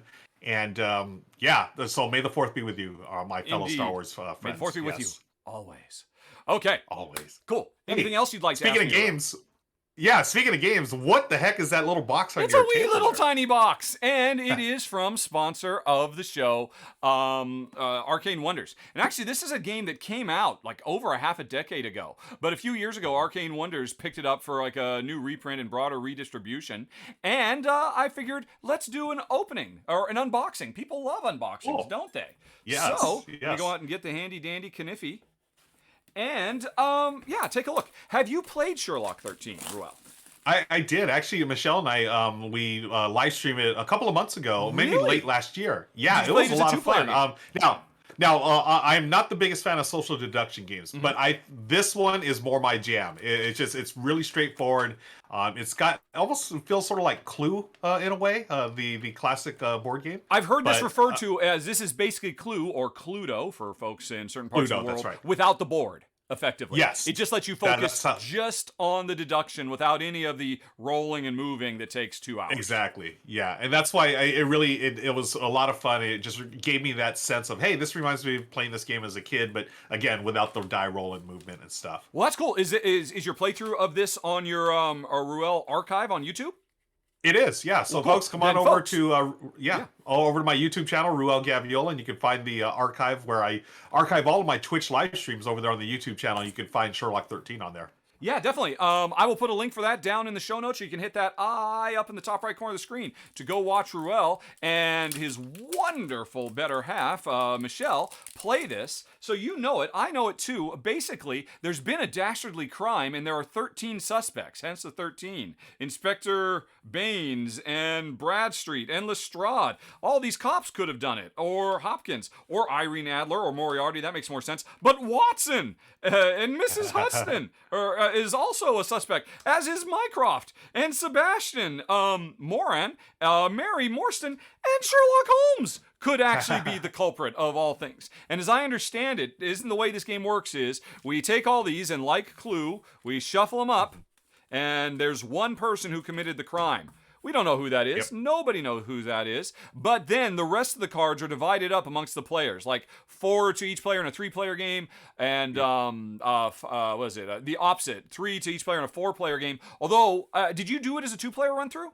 We did. There's Oh, a I 2-player definitely have to variant check in the this box. out. Yeah. Because the way it works is there's the criminal in the 2-player game and then 2 accomplices on either side. And then the rest of the cards go to every player.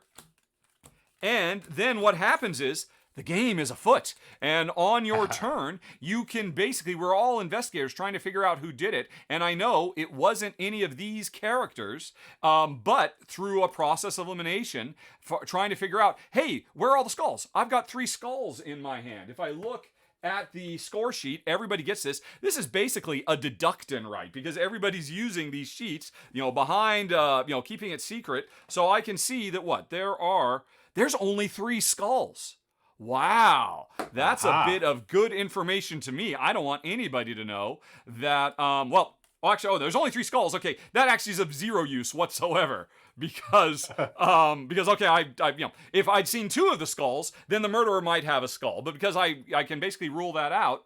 But this is an interesting thing. Because these are relatively useless cards to me, but they might be interesting to you, one of the things you can do in the 2-player game is, I'd like to know who these accomplices are. One of the actions is, I can go on ahead and reveal James Moriarty, and then I'll find out, it's not Miss Hudson either. And I start making notes of where I know icons are, and I'm through process elimination trying to figure out what this is. And now you know because suddenly you know it's not Moriarty, you know that, but you don't know that I've got all the other skulls. So I'm still 1 step ahead of you in terms of the game, and I've just gotten some more information. And then when it comes to your turn, you could go on ahead and try to grab the other one, but maybe giving me information. That's the trick of this game. Trying to get information from the game without giving too much away. I don't think I gave much away there because, you still don't know if these could both still be skulls for all you know. I'm the one who has that extra bit of knowledge. So you could go on ahead and find out the other one, or you could start asking me, Well, skulls. I'm interested about that. You could ask me, hey, how many skulls do I have in my hand?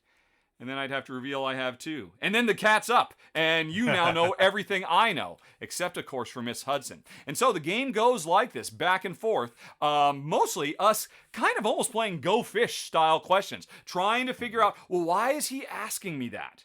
If he's asking me about pipes, what does that mean he knows about pipes? And so you're also taking note of who asked me what and when, because they were trying to find something out. What did they need to know? And ultimately, it's a race to be able to guess who this is. And I haven't played it, but you have. As I understand it, this is like a fast 10, 15-minute deduction game, right? Oh yeah, it is quick, and that's why I really enjoy it in that sense, because if you go to my channel and watch the replay, Michelle and I played it several times. Oh, in your one I think we playthrough? played like 3 or 4 times. Yeah. Yeah, we did more than one playthrough. It was a lot of fun. Awesome.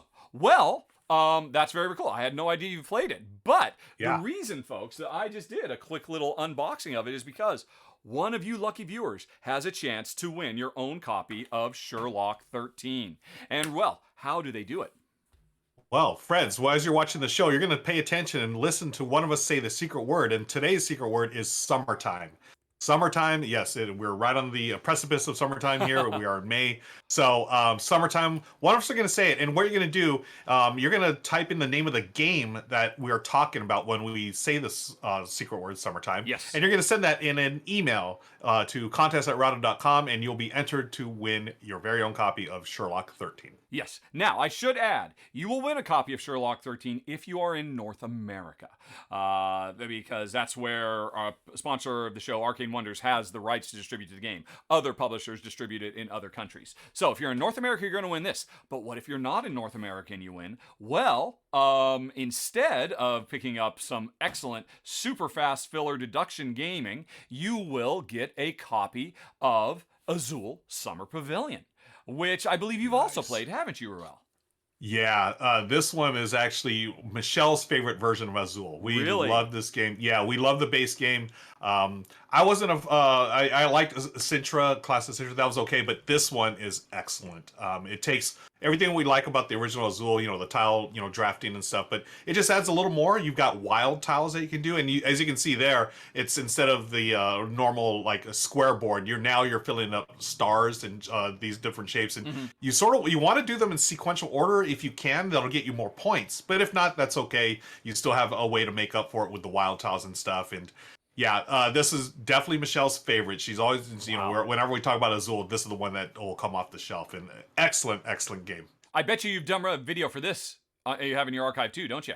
You know what? It's funny. No, we haven't. Oh, actually, I was going to put we haven't had a chance to to play. play. Yeah, we're gonna have to do it so you can link to it in the show notes. You'll have to correct that. Yes. Yes. It's interesting you say it's Michelle's favorite. For me, Azul has reached its pinnacle with Queen's Garden, since it's Azul meets Castles of Burgundy. But yeah, if you like Azul's Summer Pavilion, Michelle is not alone in saying it is the best of the series. So, folks, as Ruel said, send an email to contest@rahdo.com, in the subject, the name of the game that was being discussed when one of us says summertime.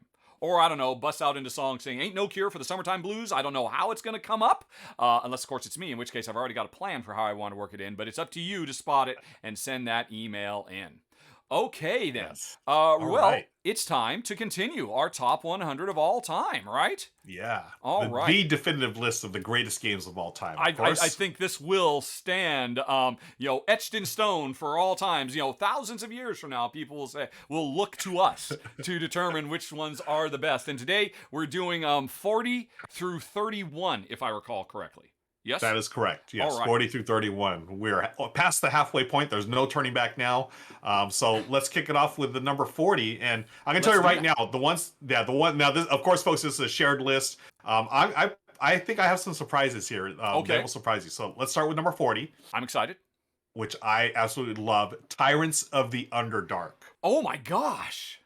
Right? Wow. It surprised me too. And the more I thought about it and just remembering my gameplays of it, I was like, I need to include this on our list because this is an absolute fantastic game. Now, I love deck building. I love the mechanism, but if you're going to ask me to play a deck builder, I will always say, I want a deck builder with a board. I want it to be part of a bigger game. Sure. And Tyrants of the Underdark may be the best of those. I mean, we've had, Whoa! I think we talked about, Clank before. Whoa! Remember right? This is, I'm bringing it today, my friend. Wow. What this sorry. is Please continue.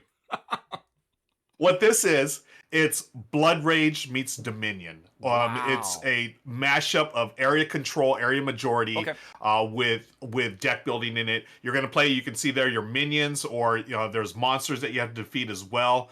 But here's the thing, there's this little thing that they do that I've only seen one, I think one of the deck builders, a deck builder called Valley of the Kings did this back in the day, where you can trash certain cards, but you're going to get points for those cards. Oh. But here's the thing. The tension is, when do you trash that card? Because it's going to be a powerful card. It's going to help you, win control of all these different areas. But at the same time, man, this is worth a lot of points. Do I get rid of it? Because if you don't trash it by the end of the game, guess what? You don't get points for it. It's called, I think, putting your inner circle or something like that. Very D&D. So I think this one gets overlooked a lot just because maybe people aren't into the D&D theme. And I know at first when I heard about it, I like D&D, but I was like, D&D board game. I've got Lords of Waterdeep. It's all good. This one, I'm going to argue, is even better. It is fantastic. Jeez Louise. Now, as a 2-player, I mean, it's not as good as a 4-player game, obviously. Area control often suffers at lower player count. Yeah, sure. But oh my gosh, it is fantastic. Area control, deck building, I'm all about it. That's why it's our number 40, Tyrants of the Underdark. Wow, I have to admit, I've never played that one, but boy, you have really piqued my curiosity in it. Especially, I mean, the most important thing you said there, that idea of, I've got these powerful cards, but I have to sacrifice them. And you're right. Valley of the Kings does that. There's a few other deck builders that have used that as their central, I built this deck up, and now I have to tear it apart. And to bring that into a bigger game with more stuff going on and cool high fantasy concepts, that is much cooler, I have to admit, than I have previously given credit to it. Right. Wow. Yeah. So, it's fantastic. And, I've been raving about this game for years, and I just feel like it's underappreciated, but it's definitely the number 40 of all time. Okay, cool. Well, that was a very controversial pick, I suppose. I'm going to go for a controversial pick in a completely different arena because number 39 on the list is Santa Maria. And, there's a lot to say about Santa Maria. First of all, I'll just talk about the qualities of the gameplay.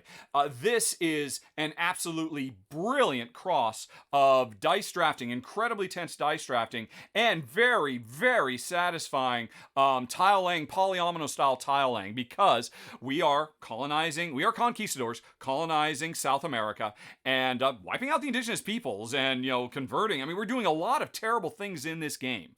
And I'll come back to that in a second. But the gameplay we do it through is some of the best mechanisms I've ever seen in any board game. Incredibly rich and tense and exciting, and the fun factor for days. And now, unfortunately, it is a game where we are literally doing the worst we can do to the indigenous peoples. And the game is very controversial when it came out because the developers knew that they were not trying to, glamorize colonization. They were trying to satirize it, because the game does certain things like you don't score victory points in this game, you score happiness points. And in fact, the game, your victory points are represented by these big smiley happy faces, because what the developers wanted to do with Santa Maria was literally create a cognitive dissonance, discomfort. Because you're playing the game, you're having a really good time. Oh, there's so much fun going on, and I'm earning happiness points. But then you go and you read the end of the rulebook, where there's actually a fairly searing indictment of the actual acts we're taking part in. I mean, this was an early precursor. These days, we're getting a lot more cultural consultants on games. They actually got an associate professor to write up a history of this, and it was actually one of the most fascinating ones I've read. Because one, it condemns the actions we're doing, but it also talks about how it was literally an industry that people went into, and it was like their life's work.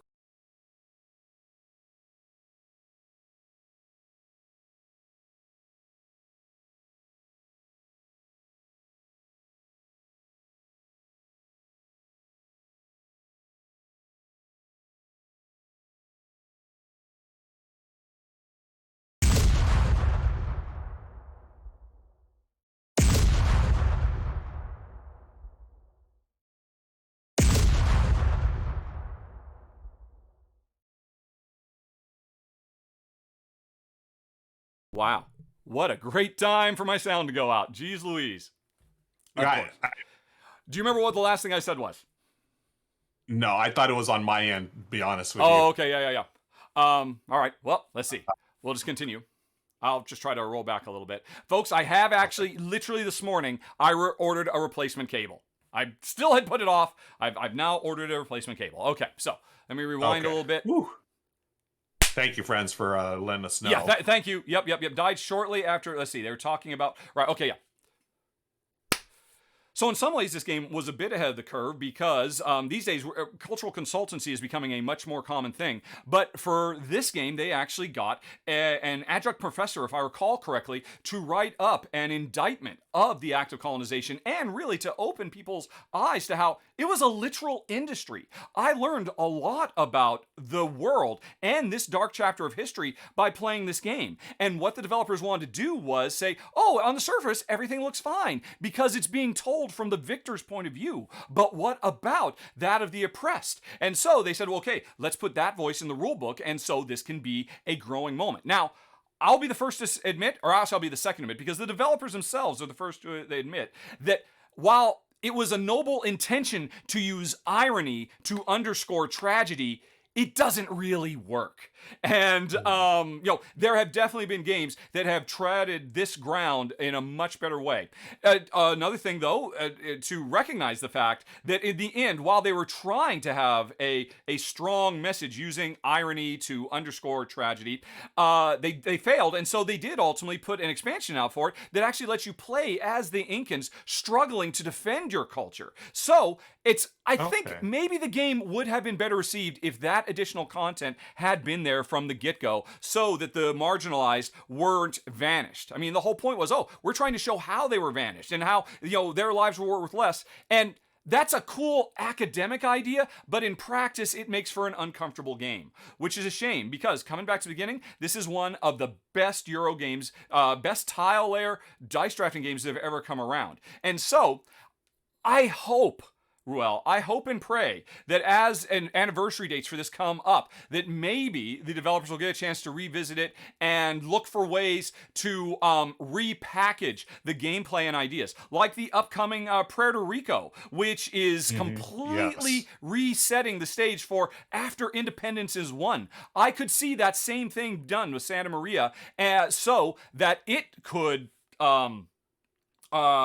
warrant having long-term success and, stand side by side with some of the other games that are as good a design. So it was an interesting experiment, flawed execution, brilliant gameplay, did make up for it somewhat with the expansion content that actually gave voices to those who it had set aside, but there's still a long way to go.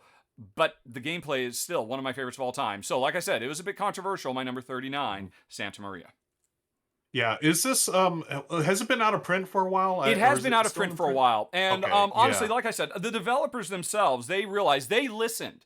They were not the type of developers who, when people spoke up and said, this is terrible, like, what are we talking about? It's just a game. They never did that. They always engaged in open and honest discussion, tried to explain what they were doing, admitting where it had gone wrong. And like, I have talked to them since, and they have said, yeah, if we could, we would have done everything differently. And I really do hope somewhere down the road they repackage this because, again, the gameplay is some of the best you will ever see.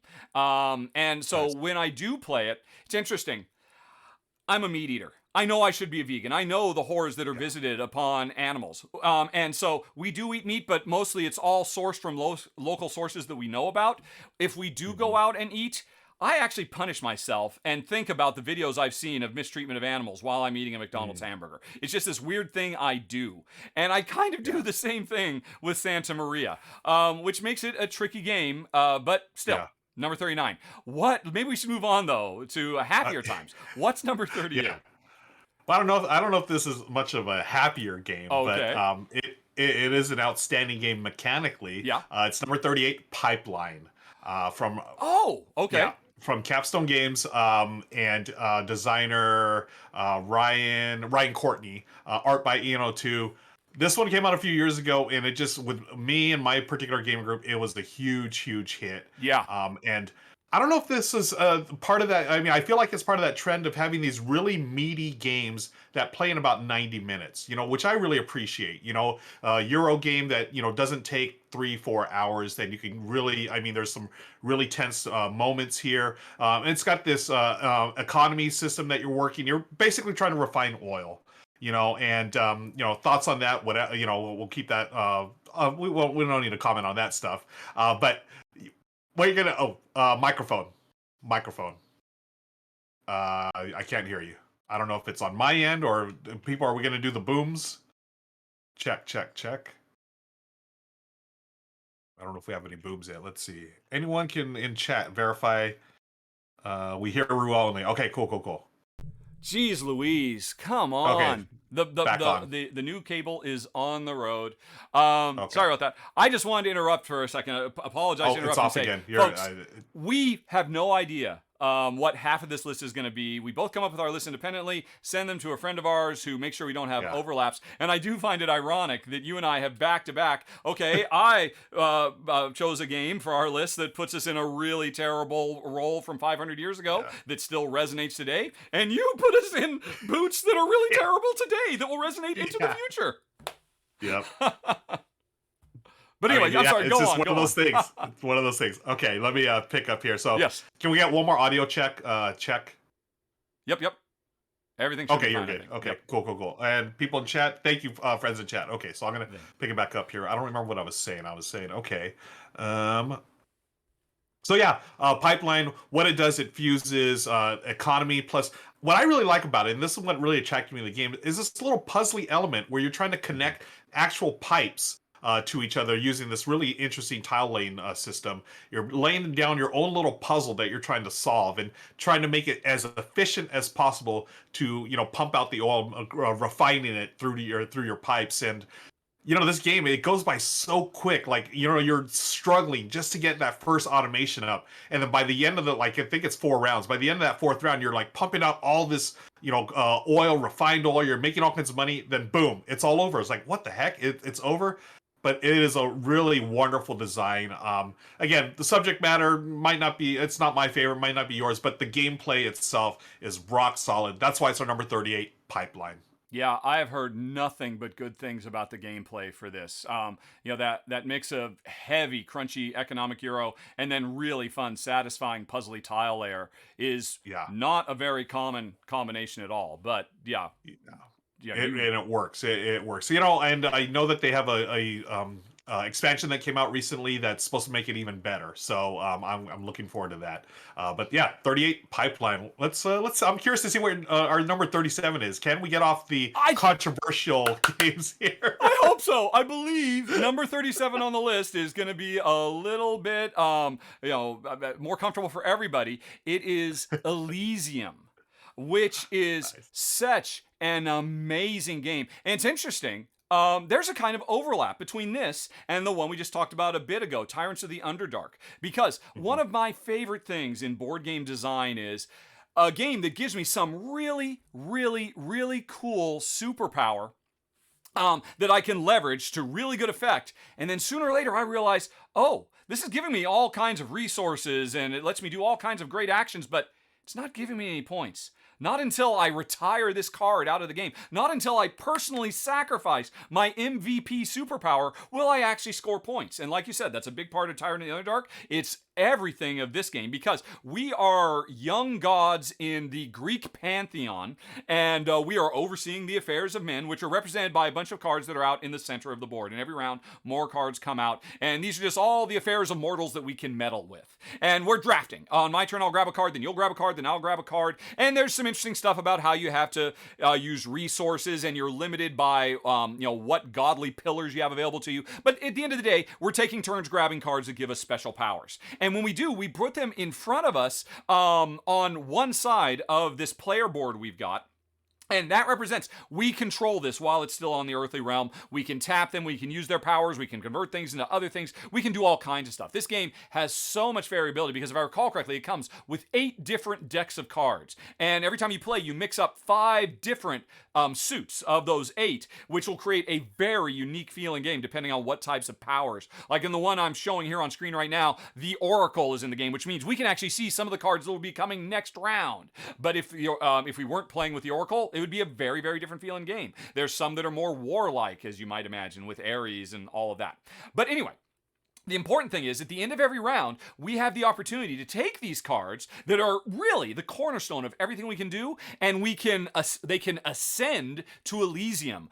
So they will come up and be in Mount Olympus with us. At which point, we're doing a set collection, trying to create straights, literal poker hands, effectively, out of these cards because they have suits and numbers. And if we do that, we're going to score more points at the end of the game for the better hands we can make, but we lose these incredible powers that we desperately need to do. And so this entire game is an incredibly tense tightrope of knowing, when do I bring these over? Because you can't just bring them over whenever you want. There's only certain circumstances under which you can actually do it. So sometimes you're like, I have the opportunity to retire one of the, I don't want to retire any of these right now, but I don't want to waste this opportunity. And the game, I'm running out of time. What am I going to do? This game, one, is stunningly gorgeous. One of the prettiest card games you are ever going to see.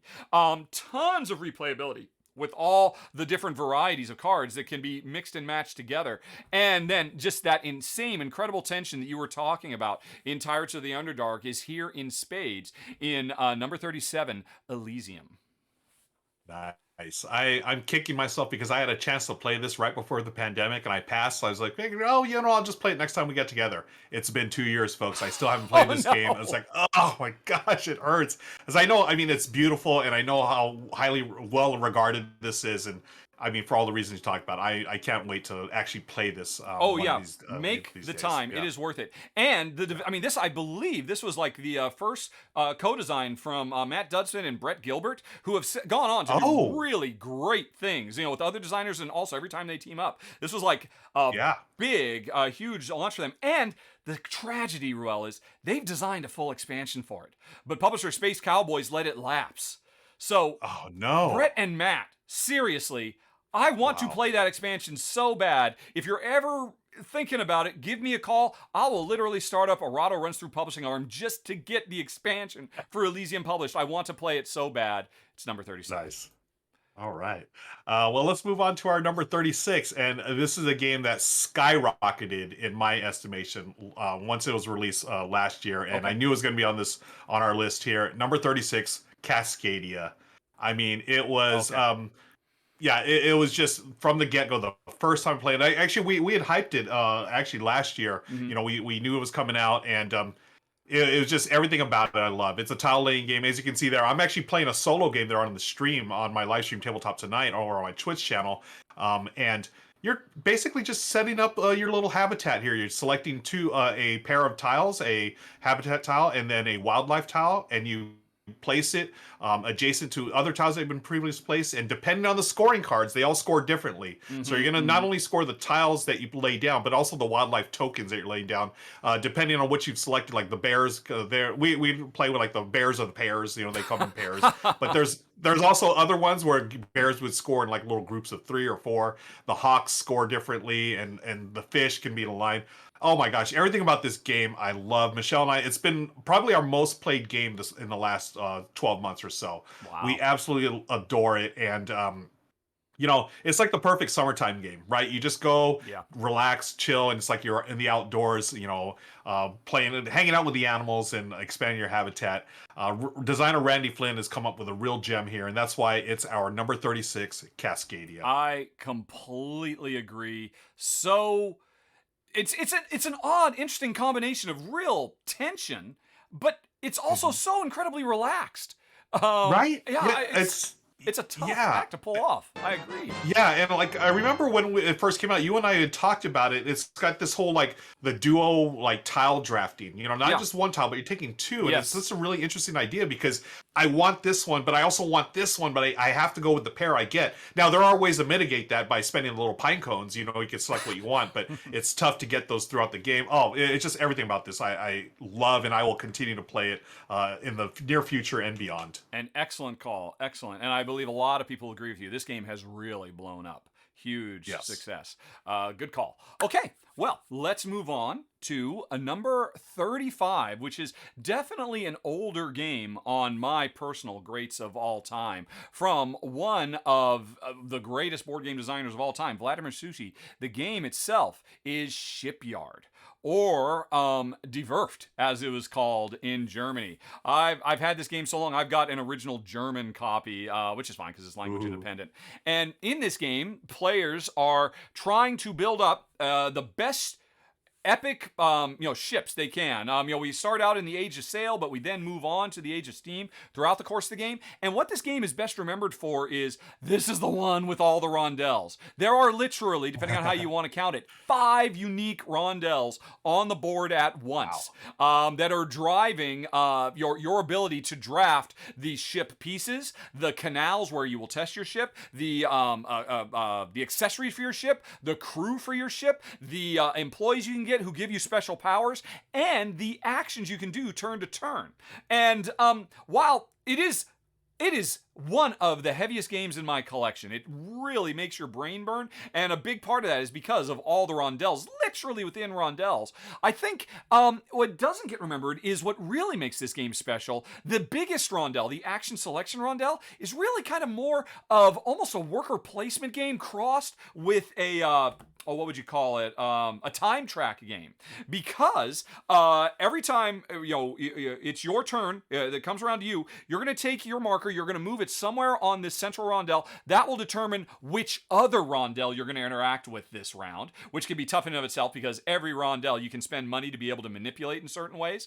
But when you move forward and pick one of these core actions, well, first of all, the action you just left goes to the front of the line, and you can't pick that one again, but you can pick anything else. The interesting thing is, you want to pick something that's further back, that other people have skipped over. Because for every person who has skipped an action, when you do it, you get income. And you desperately need that income to be able to control your positioning on all the other rondelles. And that is such a brilliant system. I've never seen anything quite like it before or since. And then on top of that, you've got a really great sense of satisfaction as the game goes on. And this might be a game where you build, 2 or 3 smaller or medium-sized ships, or you could spend the entire game just going for one big epic ship. One Titanic-sized ship that hopefully will work out for you better than the Titanic did. It can win you the game because of the secret objectives you have as part of setup. I have always been so impressed by it, and while it's it's an older game, I think it's been out of print for quite a while. There is no denying. This was not Vladimir Sushi's first game, but this one I think really introduced the world to just what an incredibly mind-bendingly brilliant designer he is. So that's why it makes the list at our number 35, Shipyard. Wow, nice. It's been out of print for years, and I would love to play this. Come on, folks, can we get a reprint, please? I want to play this game. Check Games Edition. This sounds fantastic. Surely, it must be time for an anniversary edition coming soon, right? Yeah, awesome, great choice. Okay, let's move on to number 34. This one may be a little controversial as well. We'll see. Okay. But number 34, if you're a word game fan, this is going to be your jam. This is Paperback. I love Paperback. It's my favorite word game of all time. I'm a word nerd, folks. I play the daily Wordle. I do crossword puzzles. I love any kind of word game out there. Paperback does it the best. It is Scrabble meets Dominion, fused for all the best parts of it, and it plays in like 20 to 30 minutes. As you can see there, I'm playing it live. I'm soloing it, actually. It comes with a cooperative mode in which you can play solo. And as you can see there, just like any good deck builder, you're playing 5 cards at a time. Then you're trying to create words. Those words will create currency, which will allow you to buy more letters. Some of those letters or letter combos will be worth more points later on, or more coins, which allow you to get the victory point cards there at the top.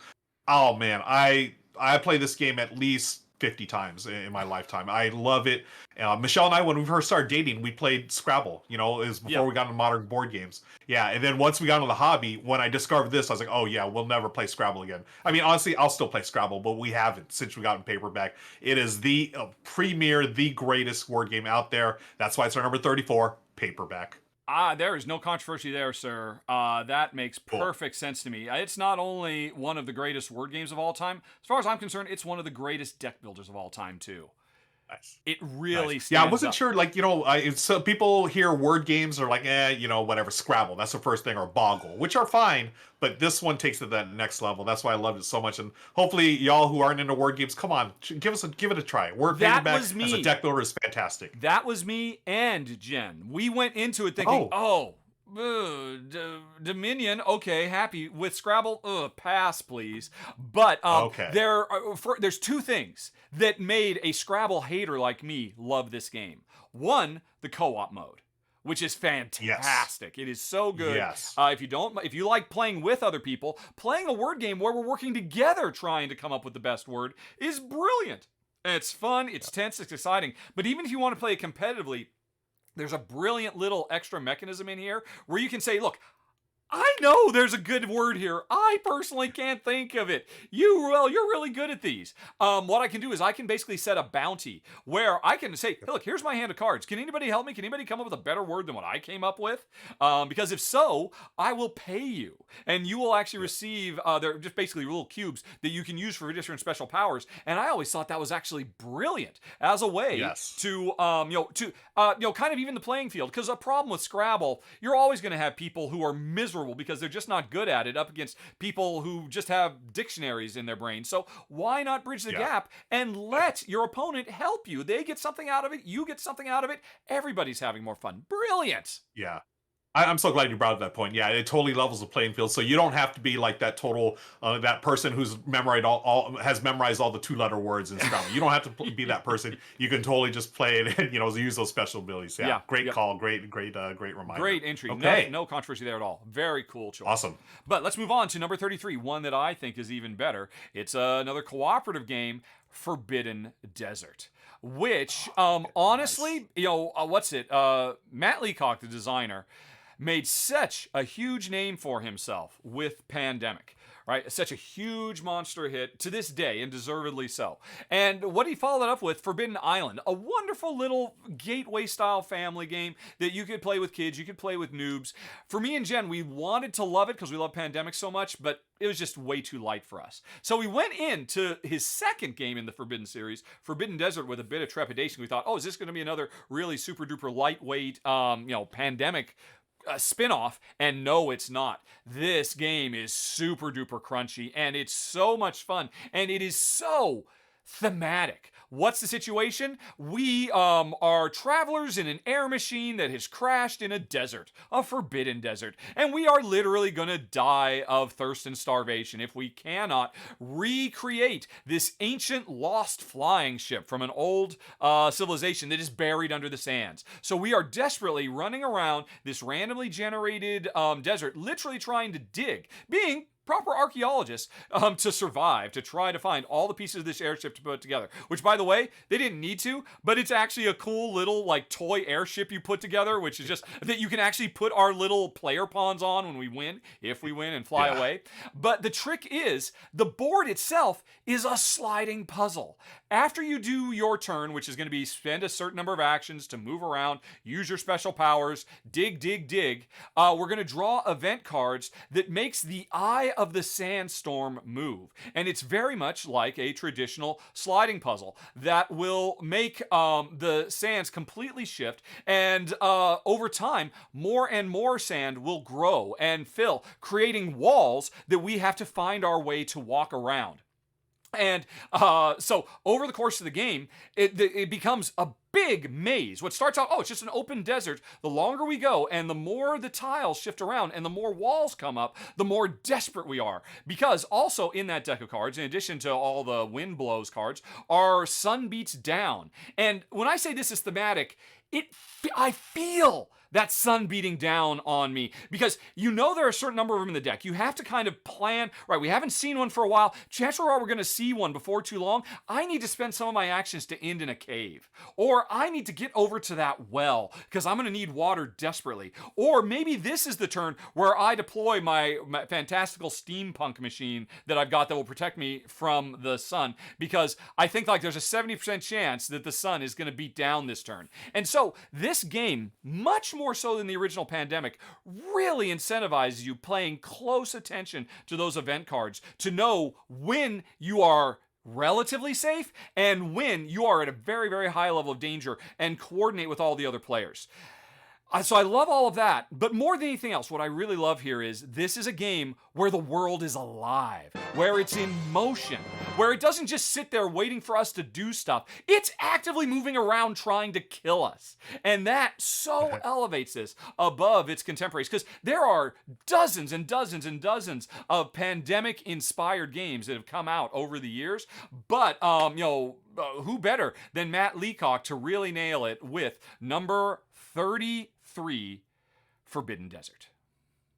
Yeah, excellent choice. I also love this game, and I remember after playing this, right after I played Forbidden Island, I was like, okay, I'm done with Forbidden Island. It's all about desert now because Forbidden Island, again, a wonderful gateway game, but this one's got some meat on its bones for the reasons you're talking about. It is a living game. Just those sandstorms moving around, the puzzle element to it. Oh, it's been a while since I played this.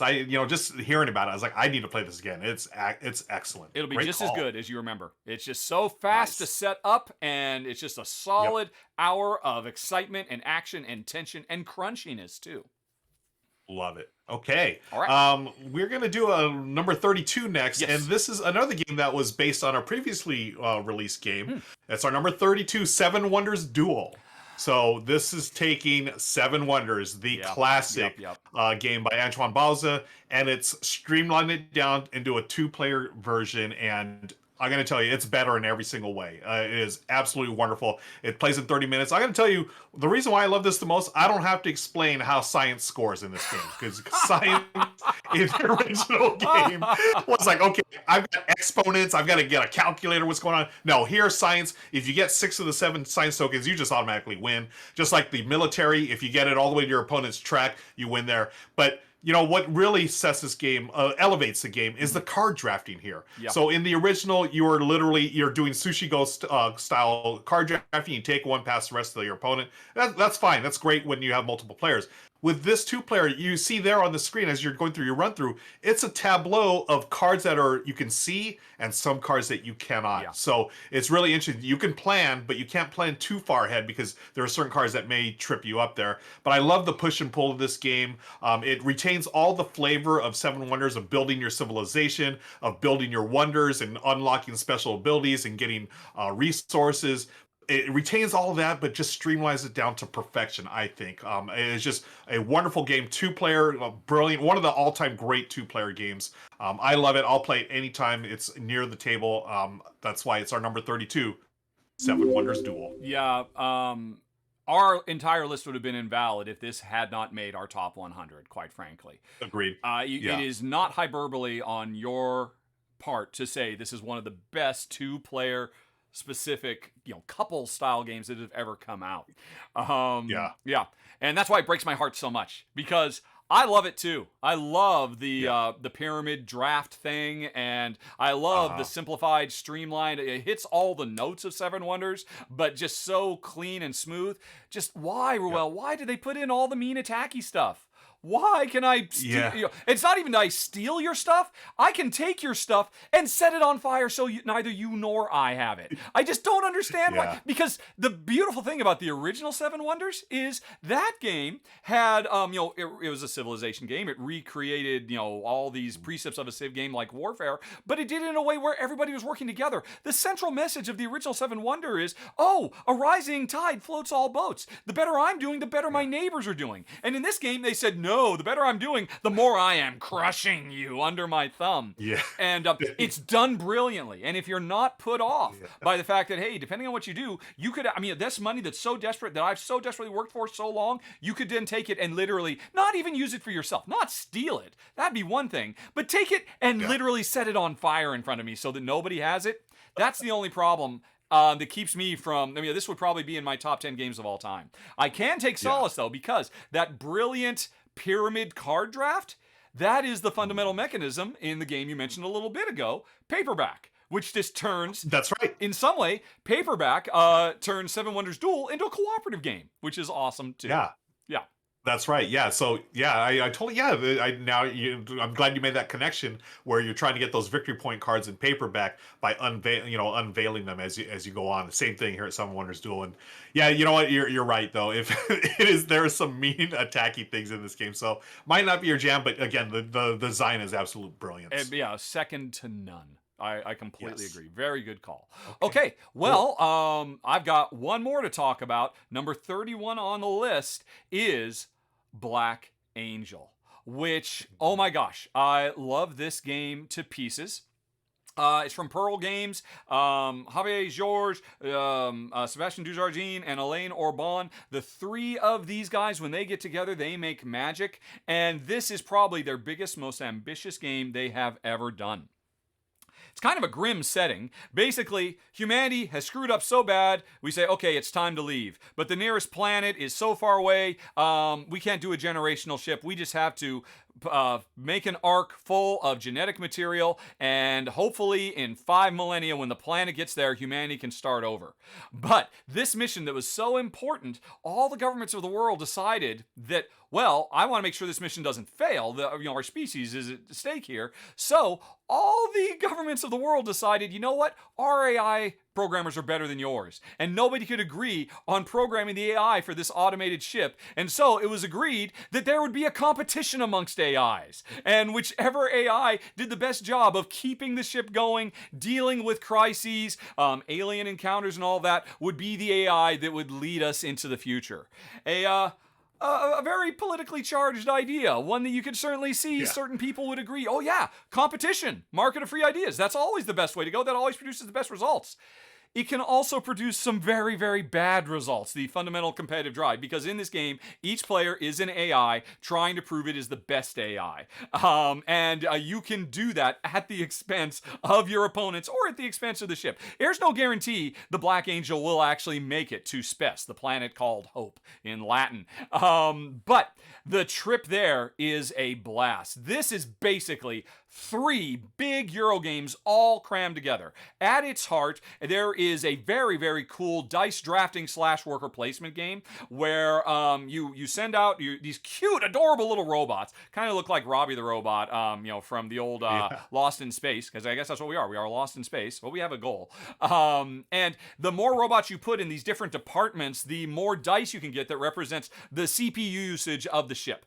And the thing is, the CPU usage of the ship is available to everybody. So I have some dice, you have some dice, and all the players do. And in a 2-player game, there's a dummy player who has some. So I could use my dice, or I could use yours. And to do it, I will actually pay you in the fundamental core resources of the game. So, some people think of it as like a really aggressive game where we're constantly stealing it from each other, but Jen and I, we don't look at it that way. This is a game where, I don't own any of the dice. It's just, some of the dice are free and some of them I have to pay for. But I will often happily, that's a really great die. That one cost me, that one's free, that one cost me, that one's free. But regardless of whether you use the ones that are in front of you or you pay your opponent to use their dice, once you get those dice, you start driving the other 2 core parts of the game. There is an actual space field that is really cool because the board is constantly updating as we get closer and closer to space, and you really get this sense of traveling through the cosmos. And you can launch away missions. Your adorable little robots can get in adorable little spaceships and go zipping all around to all the planets you're flying by to complete mission cards you've got. So that's one use of these cards. But the other use of these cards is the other game. You can reprint reprogram yourself. You are an AI. Every player has this little grid off to the side that has tiles represent all the subroutines you can run. And you can run those subroutines by spending those same cards. The cards can let you run missions out on the space, or they can run your AI routines to do goods conversion and all kinds of stuff. And you're constantly growing your AI brain and reprogramming yourself. You're constantly chasing after different missions out on the board. And you're also constantly trying to keep the Black Angel from crashing because it's constantly under assault from all kinds of events. And so players have to divide their attentions while always, at the core central thing, playing a very strong dice drafting game. The game looks fantastic for art from Ian O'Toole. It's so wonderful to see space bright and vibrant and colorful. Yes. It's a fun, tension-filled game from start to finish, and it is crunchy. Like I said, this is 3 full, deep, heavy Euro games all crunched into one, which puts it at number 31 on the list, Black Angel.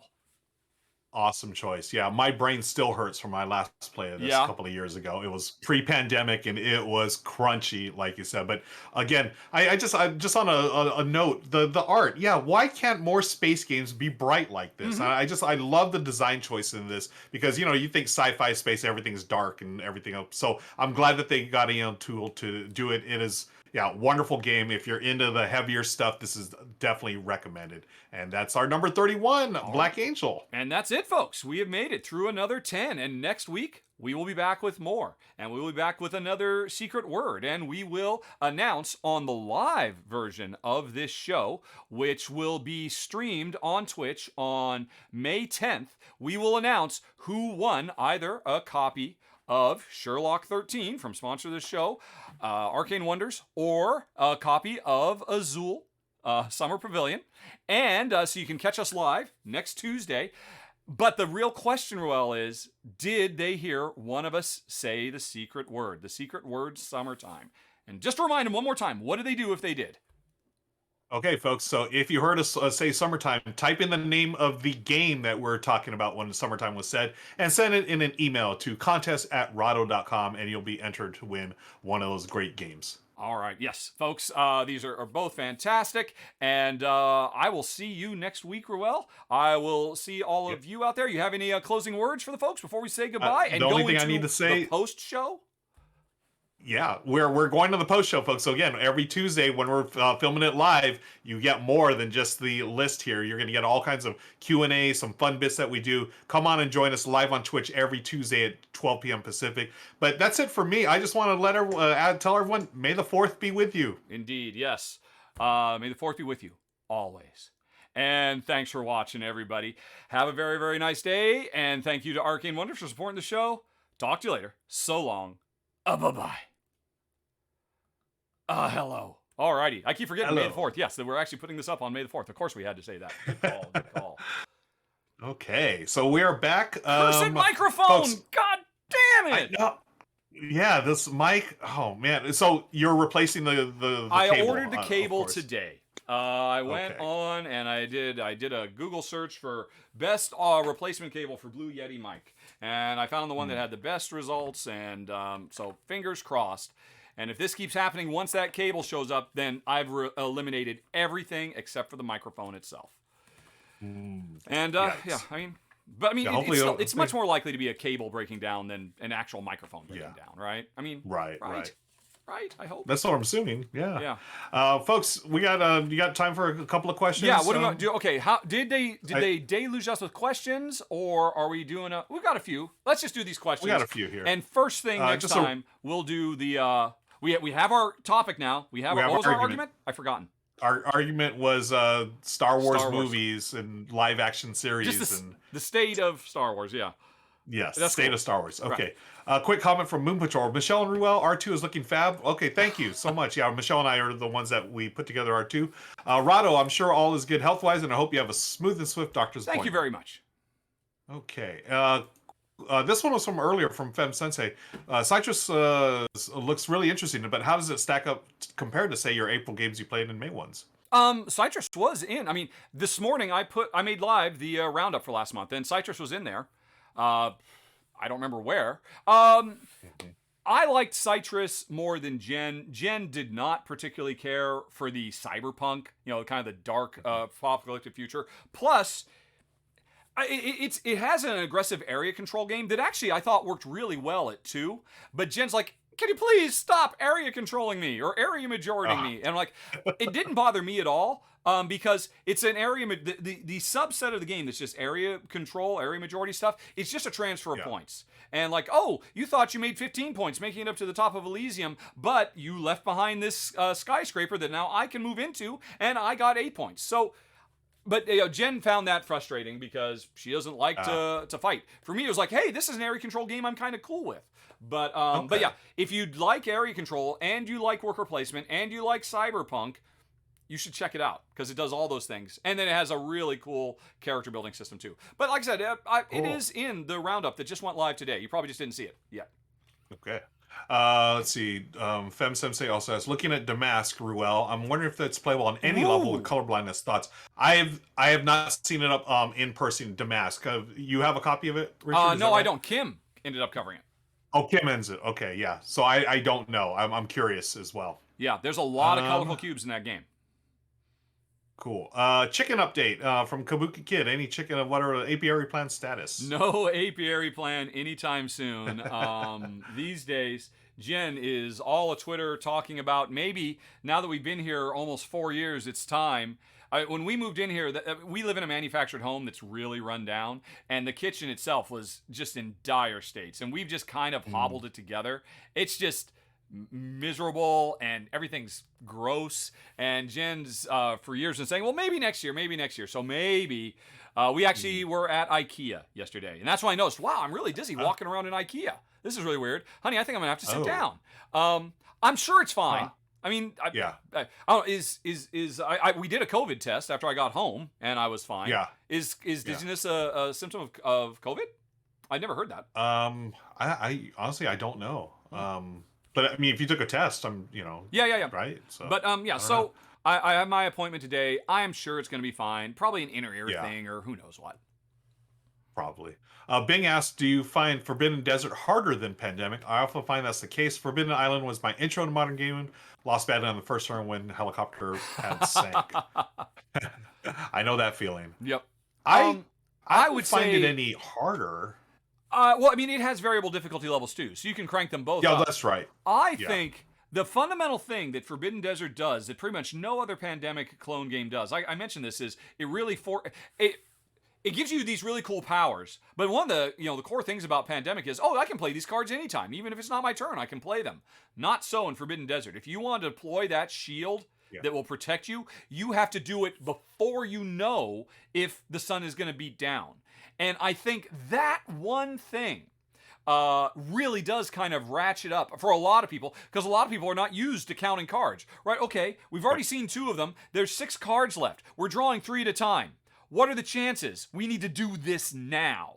And I think that is an extra level of complexity that, I mean, you're maybe called upon to do in Pandemic at the absolute highest levels, but generally speaking, you just kind of play it by ear. I mean, most people say, look, I got to reshuffle the cards, put them back on top of the deck, and then let's just see what happens. I mean, Jen and me, when we play Pandemic, we play at high difficulty levels, and we're counting cards non-stop. All right, has Chicago... No, Chicago, there is a 1 in 3 chance that Chicago comes up next round. And so Forbidden Desert puts that on its sleeve and makes it much more front and center. That if you don't do it, you will fail. Nice. Yeah, I don't think I've played enough for I don't remember counting cards when I played. I need to give that another shot. Sovereign Eraser was, I don't know what this is about. How do you feel about metal tins instead of cardboard boxes? I'm not sure what that was referring to. I don't know, but that's just it's probably a general purpose question. Tom Vassell has railed against metal tins for a decade. You never heard him do that?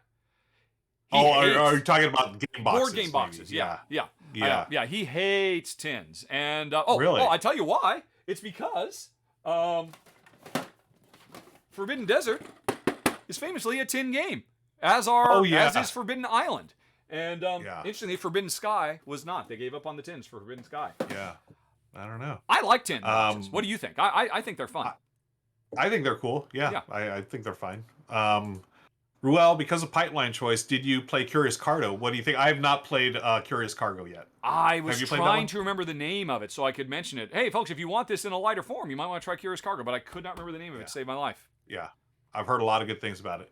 And also, Jackie asked, what are your favorite words? Speaking of word games. Oh, favorite words. Favorite words? Oh, favorite words. Oh, my gosh. You know what? I feel like I should know the answer to that because I feel like I do actually have some words I really like. I don't know. But I can't think of anything. I like the word pants. I don't know. All right. You should move to Pants England, is a good word. where pants is synonymous with crap or garbage. Oh, is it really? I did not in know England, that. if you say, oh, that's totally pants, you're saying that's just the worst. You're just saying it's garbage. Oh, wow. So I just naturally gravitated towards that. Okay, Yep. great. Yeah. Some comments in chat too. Anyone else? I think that's it for the Q&A. No other questions are in the queue right now. So, yeah. Comments. I don't see any other comments unless you see anything. Kabuki Kid was saying maybe dizziness alert related to allergies because the season changed. It could be. I have never suffered from allergies in my entire life. I've never gotten dizzy in my entire life. I mean, everybody gets dizzy sometimes if you're sitting weird and you stand up too fast, right? I mean, that's a common thing. That's just human. But yeah, just walking around like, whoa, it's like I just got spun really fast on the playground, but I didn't. But my brain is working that way. It's very strange. I don't know. Now I know, like a while ago, like I was having some headaches because I've been spending so much time on the computer. So now I really try to take breaks, from the computer and stuff. Oh, really? And that's how, honestly, that's why I don't play video games and stuff because I just don't want to stare at the screen for an extended period of time. Wow. I just stopped playing video games because I discovered board games. That too. Yeah. Okay. Well, I think that wraps it up. I think we're good to go. Yep. Yeah. Because I mean, with today's show, I have a little bit more editing than normal. Well, with my mic dropping out twice. Oh, yeah. Jeez. Yeah. And right at That's the a bummer. heaviest part too. Yeah. That was horrible. But that's okay. Okay. We got through it. And you're cool. You are not suffering dizzy spells. Are you going to see Doctor Strange this Thursday? I still want to see the Michelle Yeoh movie. That's the one that's priority right now. The Everything All Where at Once or whatever. That's priority right now. I'll wait until the hype dies down to go see the Doctor Strange one. Okay. All right. Yeah. Somehow you can avoid the spoilers then, or you just don't care.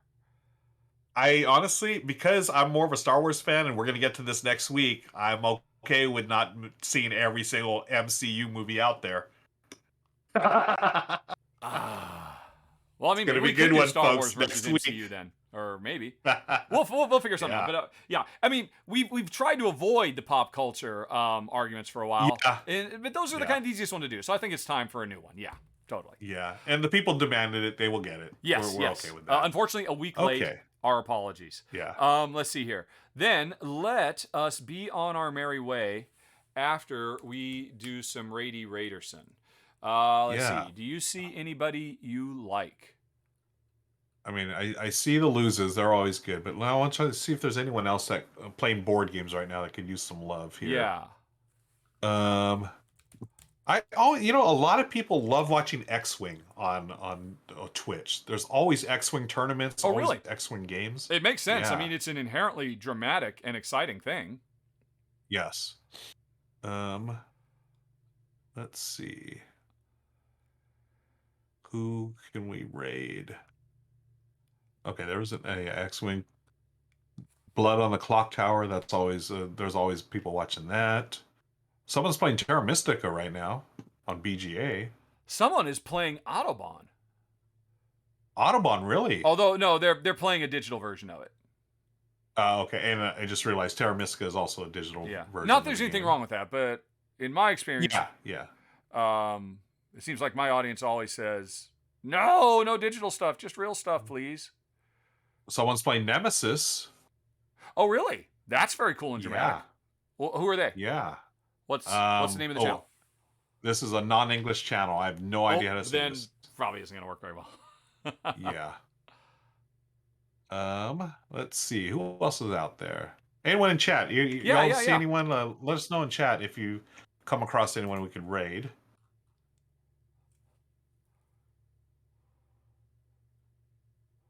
I mean, there's Rainer again. Let's He's see. still playing Agricola.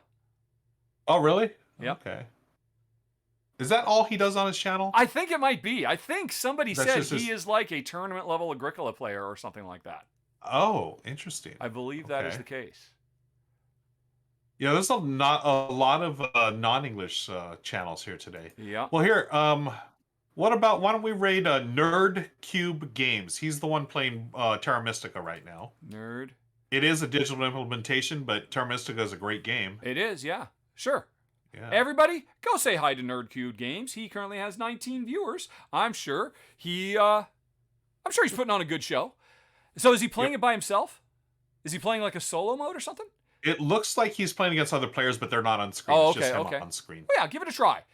Say hi to Yeah. Nerd Cube Games for us, folks. And we'll see you again next week. And I'll let you know how it went at the doctor's. I'm sure it's going to be fine. I shouldn't even have mentioned it. I don't know what I was thinking. I'm so silly. But anyway, folks, 3, 2, 1, raid! Go, go, go, go! And there they go. It looks like it worked successfully, I think. Yep, it went. All righty then. Cool. All right. Cool. Good times. Then, okay. All right. Okay. Yeah, Yep. we're good. All righty. I will see you next week. Yep. Hope everything goes well at the doctor, my friend. All right. Thanks, man. Talk to you later. I'm sure it will. Yeah, I'm sure. All right, I'm bye. I'm comfortable. All right. Bye-bye. Yep. All right. Bye.